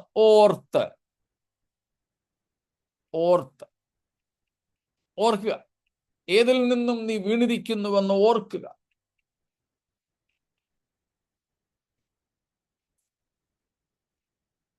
രണ്ട്, റിപ്പന്റ്, ഓർത്ത് മാനസാന്തരപ്പെടുക. 3, റെസ്റ്റോർ, ആദ്യത്തെ പ്രവൃത്തി ചെയ്യുക. 2-ാം അധ്യായത്തിന്റെ 5-ാമത്തെ വാക്യമാണ് കാണുന്നത്. നീ ഏതിൽ നിന്നും വീണിരിക്കുന്നുവെന്ന് ഓർത്ത് മാനസാന്തരപ്പെട്ട് ആദ്യത്തെ പ്രവൃത്തി ചെയ്യുക. സ്തോത്രം. എല്ലാ സഭകൾക്കും ഈ മാനസാന്തര സന്ദേശമാണ് കർത്താവ് നൽകുന്നത്. അതിലേറ്റവും ഒടുവിലത്തെ സഭയിലേക്ക് വരുമ്പോൾ കാണുന്നത്, നീ എന്നോട് വിലയ്ക്ക് വാങ്ങുക. എന്ത് വിലയ്ക്ക് വാങ്ങണം? നിന്റെ നഗ്നതയുടെ ലജ്ജ വെളിവാകാതിരിക്കേണ്ടതിന് ധരിപ്പാൻ വെള്ളയുടുപ്പ് നീ വാങ്ങണം.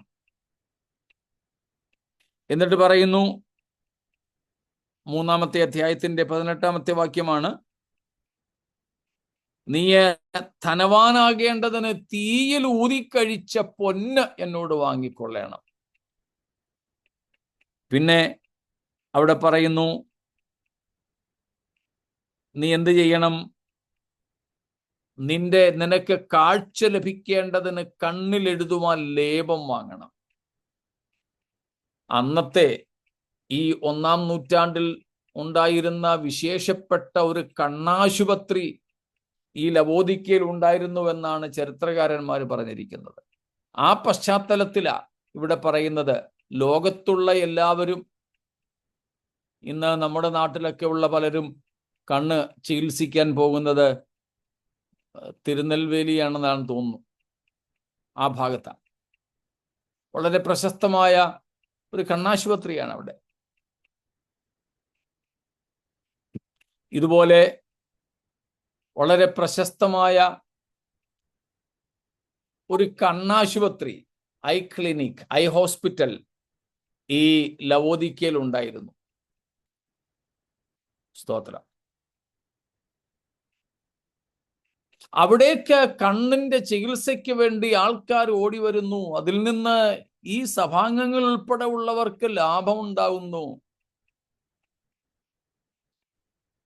ഇവിടെ കർത്താവ് ആ പശ്ചാത്തലത്തിൽ പറയുകയാണ്, നിന്റെ ആത്മീയ കുരുട്ട് കണ്ണുകൾ മാറാൻ എന്നിൽ നിന്ന് ലേപം വിലയ്ക്ക് വാങ്ങുക.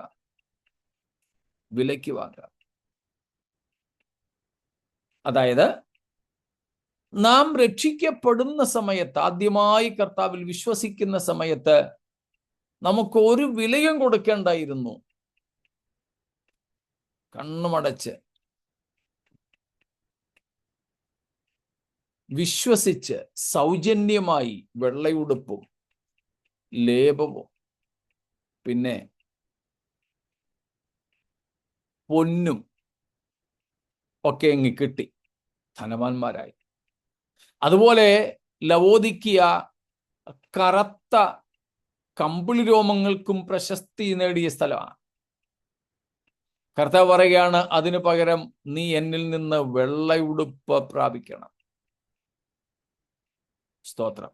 കർത്താവിന്റെ കൽപ്പനയായത് 7 സഭകളോടുമുണ്ട്. സമയത്തിന്റെ ദൗർലഭ്യത്താൽ നമ്മൾ ആദ്യത്തേതും ഒടുവിലത്തേതുമേ എടുത്തുള്ളൂ. സ്തോത്രം. ഏറ്റവും ഒടുവിലായി ഞാൻ പറഞ്ഞു നിർത്താം. ഈ കർത്താവിന്റെ കൽപ്പനകളെ ശിരസാവഹിച്ച് മാനസാന്തരപ്പെടുന്നില്ലെങ്കിൽ എന്താ സംഭവിക്കുക? What is warning? ഈ സഭകൾക്കുള്ള താക്കീത് എന്താണ്? ഒന്നാമത്തെ സഭയുടെ താക്കീത് തന്നെ നോക്കാം. എഫെസോസിനോട് എന്താ പറയുന്നത്? 9 ഗുണങ്ങൾ നിങ്ങൾക്കുണ്ട്, സ്നേഹമില്ലെങ്കിലും നിങ്ങൾ ശുശ്രൂഷിക്കുന്നുണ്ട്, പക്ഷേ സ്തോത്രം മാനസാന്തരപ്പെട്ടില്ലെങ്കിൽ എന്ന് സംഭവിക്കാൻ പോന്നേ. നാം അവിടെ കാണുന്നു 5-ാമത്തെ വാക്യം, ഒന്നും കൂടെ വായിച്ചോളൂ. 2:5.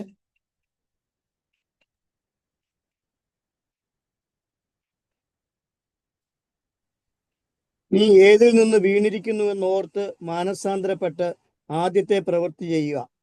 അല്ലാതിരുന്നാൽ ഞാൻ വരികയും നീ മാനസാന്തരപ്പെടാതിരുന്നാൽ നിന്റെ നിലവിളക്ക് അതിന്റെ നിലയിൽ നിന്ന് നീക്കുകയും ചെയ്യും. എന്നെ വളരെ ഭയപ്പെടുത്തുന്ന ഒരു കാര്യമായത്. മാനസാന്തരപ്പെട്ടില്ലെങ്കിൽ എന്ത് സംഭവിക്കുന്ന? ഞാൻ വരും, നിന്റെ നിലവിളക്ക് ഞാൻ അതിൻ്റെ നിലയിൽ നിന്ന് നീക്കും. ഇവിടെ ഞാൻ വരും എന്ന് പറഞ്ഞിരിക്കുന്നത് കർത്താവിൻ്റെ 2ാം വരവിനെ കുറിച്ചല്ല. പകരം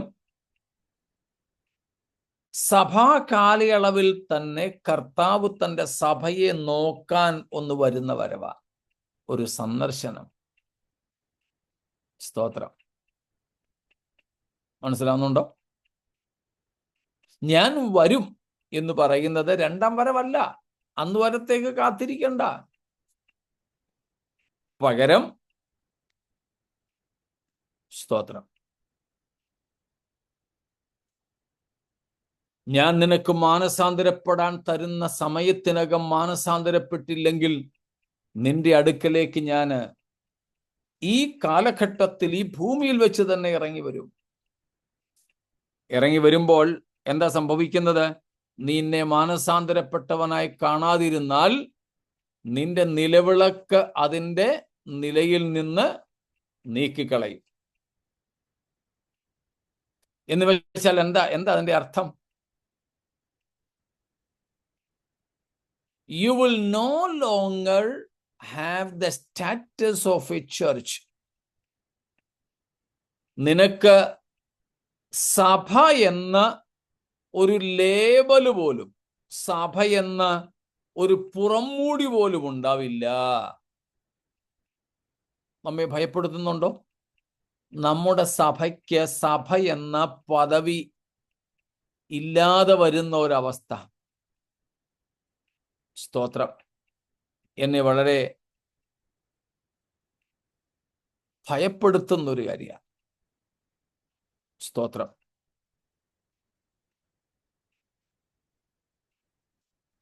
സംഭവിച്ചോ? ഇത് സംഭവിച്ചോ? സംഭവിച്ചു. ഇത് ഏതാണ്ട് AD 95-96 കർത്താവ് പറയുന്ന കാര്യമാണ്. റോമർ 2:4-5-6 പറയുന്നത് പോലെ കർത്താവ് വീണ്ടും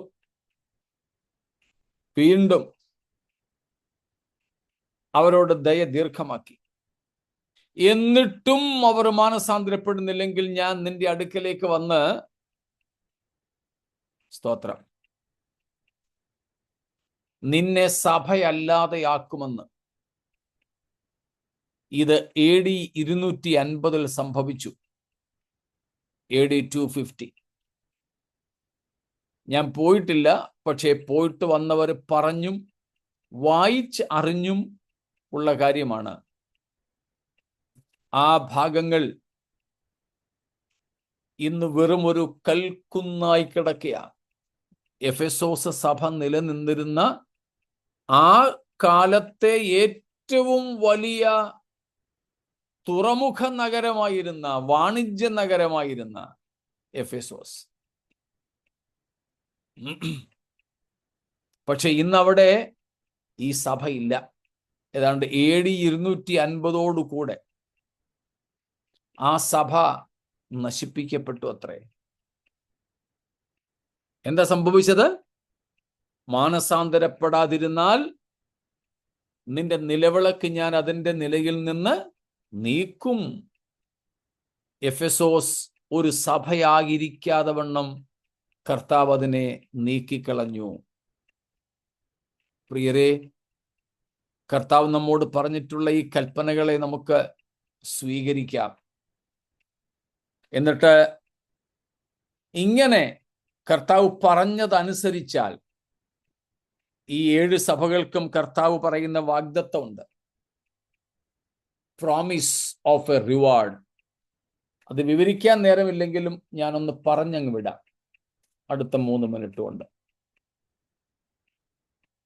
1:2-7 നമ്മൾ കാണുന്നു, ജീവവൃക്ഷത്തിന്റെ ഫലം തിന്മാൻ നൽകും.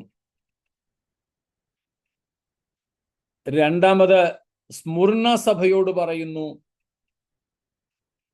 ജീവകിരീടം ഞാൻ നിനക്ക് തരും.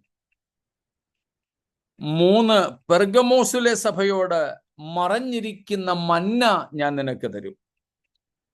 മറഞ്ഞിരിക്കുന്ന മന്ന.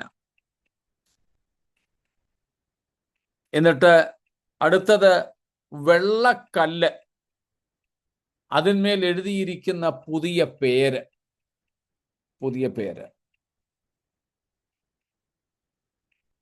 2:25 നമ്മൾ കാണുന്നു, ജാതികളുടെ മേൽ ഭരണം നടത്താനുള്ള അധികാരം. ജാതികളുടെ മേൽ ഭരണം നടത്താനുള്ള അധികാരം. പിന്നെ 2:28 ഉദയനക്ഷത്രം തരും എന്ന് പറയുന്നു. അതിനുശേഷം 3-ാം അധ്യായത്തിന്റെ അവസാന വാക്യങ്ങളിലേക്ക് വരുമ്പോൾ നാം കാണുന്നത്, കർത്താവിനോട് കൂടെ സിംഹാസനത്തിൽ ഇരിക്കുവാനുള്ള വരം നൽകും. ഇങ്ങനെയുള്ള പ്രതിഫലങ്ങൾ കർത്താവ് നമുക്ക് വാഗ്ദത്തം ചെയ്തിരിക്കുന്നു. പ്രിയരെ, നമുക്കാവശ്യം കർത്താവിനെ അക്ഷയമായി സ്നേഹിക്കുക, പാപത്തോട് പോരാടുക, പാപത്തെ വെറുക്കുക.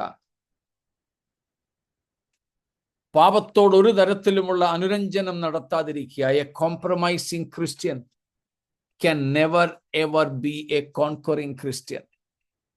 അനുരഞ്ജനം നടത്തുന്ന ക്രിസ്ത്യാനിക്ക് ജയാളിയായ ക്രിസ്ത്യാനിയാകാൻ കഴിയില്ല.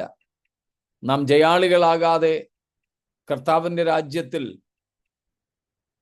പ്രവേശിക്കില്ല. ജീവന്റെ പുസ്തകത്തിൽ നിന്ന് പേര് മായ്ച്ചു കളയും. ജീവന്റെ പുസ്തകത്തിൽ നിന്നും പേര് മായ്ച്ചു കളഞ്ഞാൽ, ആ പുസ്തകത്തിൽ പേര് കണ്ടില്ലെങ്കിൽ, അങ്ങനെയുള്ളവരുടെ ഓഹരി തീയും ഗന്ധകവും കത്തുന്ന പൊയ്കയായിരിക്കും. സ്തോത്രം.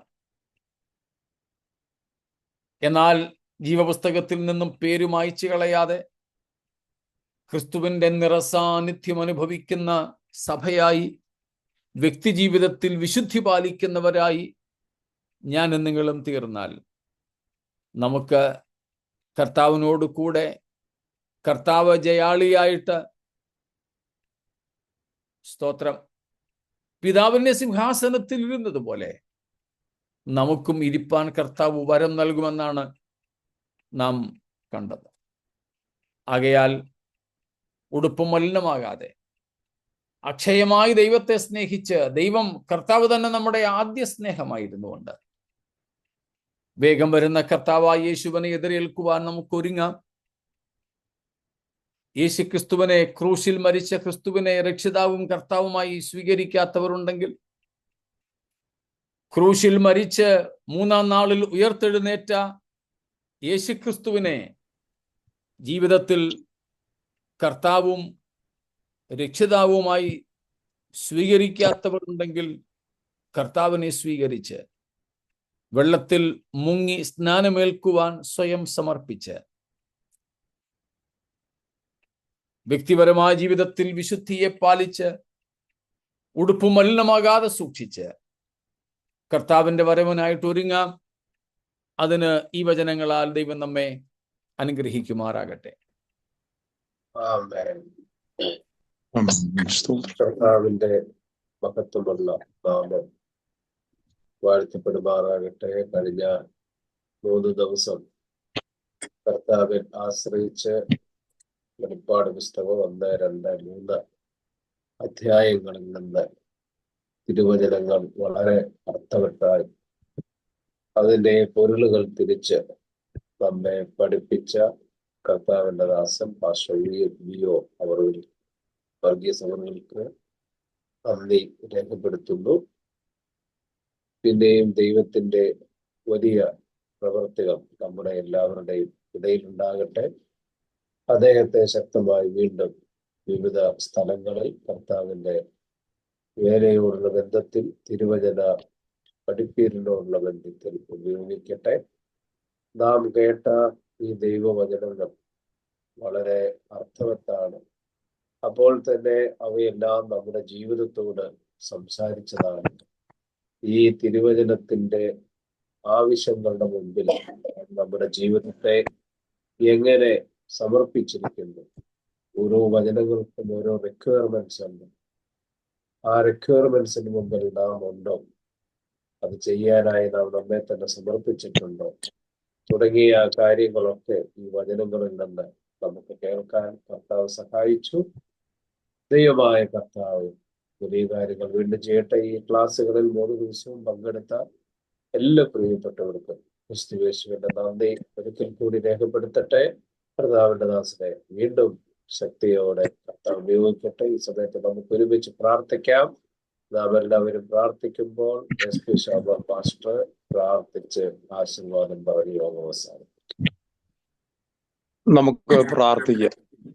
ദൈവകരങ്ങളിൽ നമ്മെ തന്നെ സമ്പൂർണമായി സമർപ്പിച്ചുകൊണ്ട് കർത്താവ് നമുക്ക് നൽകിയ നല്ല ദിവസങ്ങൾക്കായി, നല്ല സന്ദേശങ്ങൾക്കായി, ആത്മീയ ദൂതുകൾക്കായി ദൈവത്തെ സ്തോത്രം ചെയ്തുകൊണ്ട് ദൈവകരങ്ങളിൽ സമർപ്പിച്ചുകൊണ്ട് പ്രാർത്ഥിക്കാം. ഹല്ലേലൂയ. ദൈവത്തിന് സ്തോത്രം. പരിശുദ്ധനായ ഞങ്ങളുടെ ദൈവമേ, സ്വർഗസ്ഥ പിതാവേ, അവിടുത്തെ മക്കളാവും ഞങ്ങൾ ഒരുമിച്ച് അങ്ങയുടെ പാദപീഠത്തിൽ ഞങ്ങളെ തന്നെ സമർപ്പിക്കുകയാണ്. കർത്താവേ, ഞങ്ങളുടെ അഗപ്പെ ഗോസ്പൽ അയർലൻഡിന്റെ ആനുവൽ മീറ്റിംഗ് ആയിട്ട് ദിവസങ്ങളായിരുന്നു കൊണ്ട് ഈ 3 ദിവസങ്ങളായി ദൈവത്തിന്റെ മാറ്റമില്ലാത്ത വചനങ്ങളെ കേൾക്കുവാനും ഞങ്ങളെ തന്നെ ഒന്നുകൂടെ സമ്പൂർണമായി കർത്താവിന്റെ വേലയ്ക്ക് വേണ്ടി സമർപ്പിക്കുവാൻ, ഞങ്ങളുടെ കുറവുകളും ബലഹീനങ്ങളൊക്കെ കണ്ടുപിടിച്ചുകൊണ്ട് ഒന്നുകൂടെ ദൈവസ്ഥനിൽ ഞങ്ങളെ തന്നെ സമർപ്പിക്കുവാൻ, ഒരു ശുദ്ധീകരണം പ്രാപിക്കുവാൻ, ഒരു മടങ്ങി വരവ് പ്രാപിക്കുവാൻ ഒക്കെ വേണം കർത്താവ് നൽകിയ സമയങ്ങൾക്കായി ദൈവത്തെ സ്തോത്രം ചെയ്യുന്നു. ഞങ്ങളുടെ ടീമിന്റെ പ്രവർത്തനങ്ങളെല്ലാം ദൈവകരങ്ങളിലേക്ക് സമർപ്പിക്കുകയാണ്. കർത്താവ് ഇത്രത്തോളം സഹായിച്ച കൃപകൾക്കായി സ്തോത്രം ചെയ്യുന്നു.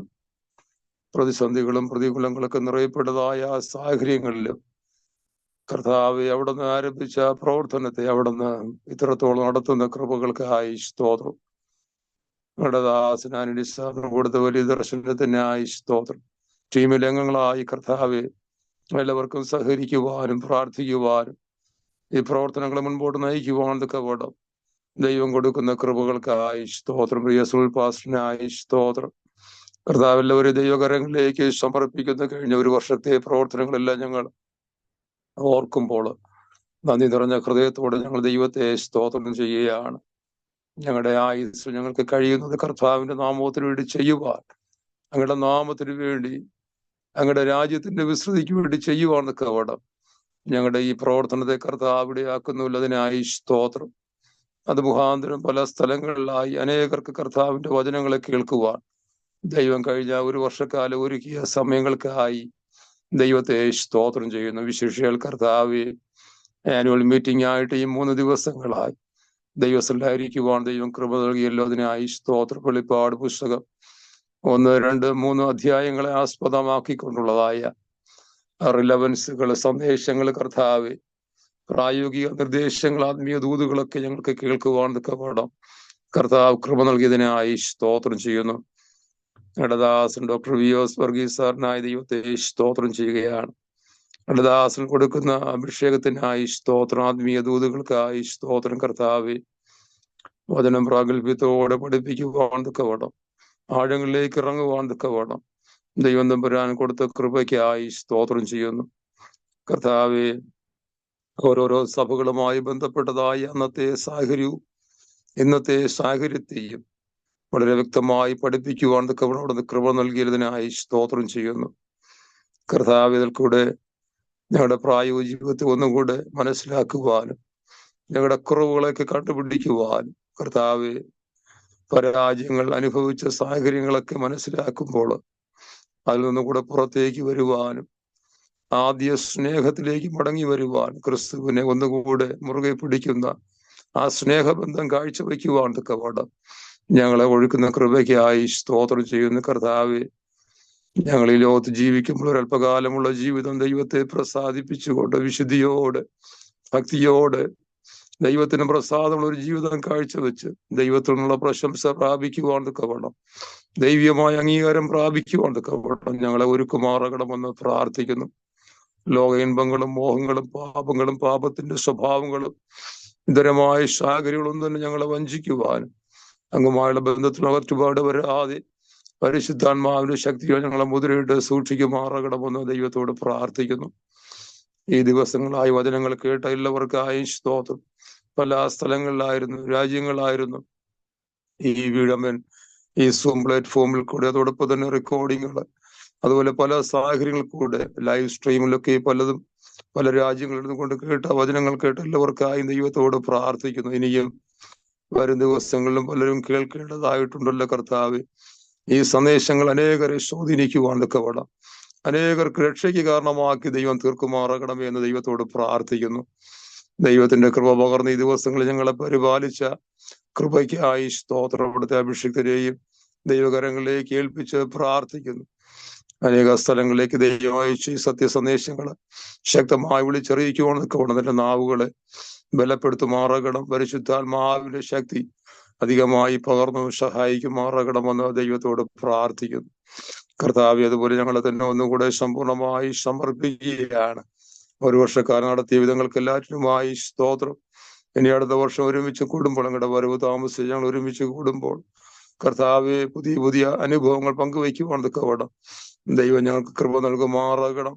ദൈവകരങ്ങളിൽ ഞങ്ങൾ എല്ലാവരെയും സമർപ്പിക്കുകയാണ്. ഞങ്ങളുടെ നാമത്തിൽ ഞങ്ങൾ മഹത്വപ്പെടുത്തുകയാണ്. ഞങ്ങളൊന്നുമില്ല കർത്താവെ, ഞങ്ങൾക്ക് പുകഴുവാനും പ്രശംസിക്കുവാനൊന്നുമില്ല. സകലതും ഞങ്ങളുടെ കൃപയാണ്, ഞങ്ങളുടെ ദാനമാണ് കർത്താവെ.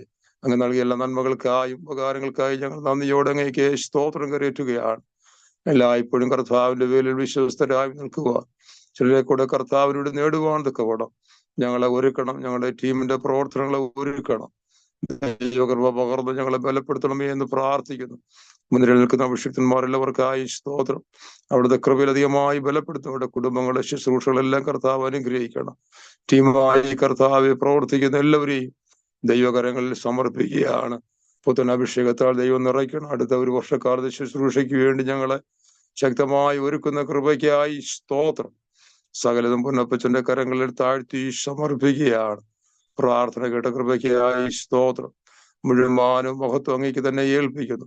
യേശു ക്രിസ്തുവിൻ അധികാരമുള്ള നാമത്തിൽ തന്നെ ആമേൻ. നമ്മുടെ കർത്താവായ യേശു ക്രിസ്തുവിന്റെ കൃപയും പിതാവായ ദൈവത്തിന്റെ സ്നേഹവും ആശ്വസിപ്പിച്ച് നമ്മെ ഓരോ ദിവസവും വഴിയിടുന്ന പരിശുദ്ധാത്മാവിന്റെ സഹവാസവും കൂട്ടായ്മയും കാവലും നമ്മോടും പ്രാർത്ഥിച്ച സകല വിഷയത്തോടും അഗപ്പെ ഗോസ്പൽ അയർലൻഡ് പ്രവർത്തനങ്ങളോടും നേതൃത്വം വഹിക്കുന്നവരുടെ അഭിഷിക്തന്മാർ കുടുംബങ്ങളോടും, പ്രത്യേകിച്ച് പ്രിയ ആന്റണി സാർ കുടുംബം, ഈ ദിവസങ്ങൾ വചനം സംസാരിച്ച പ്രിയ കർത്താവിന്റെ ദാസൻ ഡോക്ടർ വി. വർഗീസ് സാർ കുടുംബം, ശുശ്രൂഷകള് എല്ലാറ്റിനോടും എപ്പോഴും കർത്താവെ തലമുറ തലമുറയായി അങ്ങയുടെ വീണ്ടും വരുവരെയും ഇരിക്കുമാറാകട്ടെ. ആമേൻ, ആമേൻ. ഹല്ലേലൂയ, സ്തോത്രം. Hallelujah, hallelujah. ദൈവത്തിന് സ്തോത്രം, സ്തോത്രം.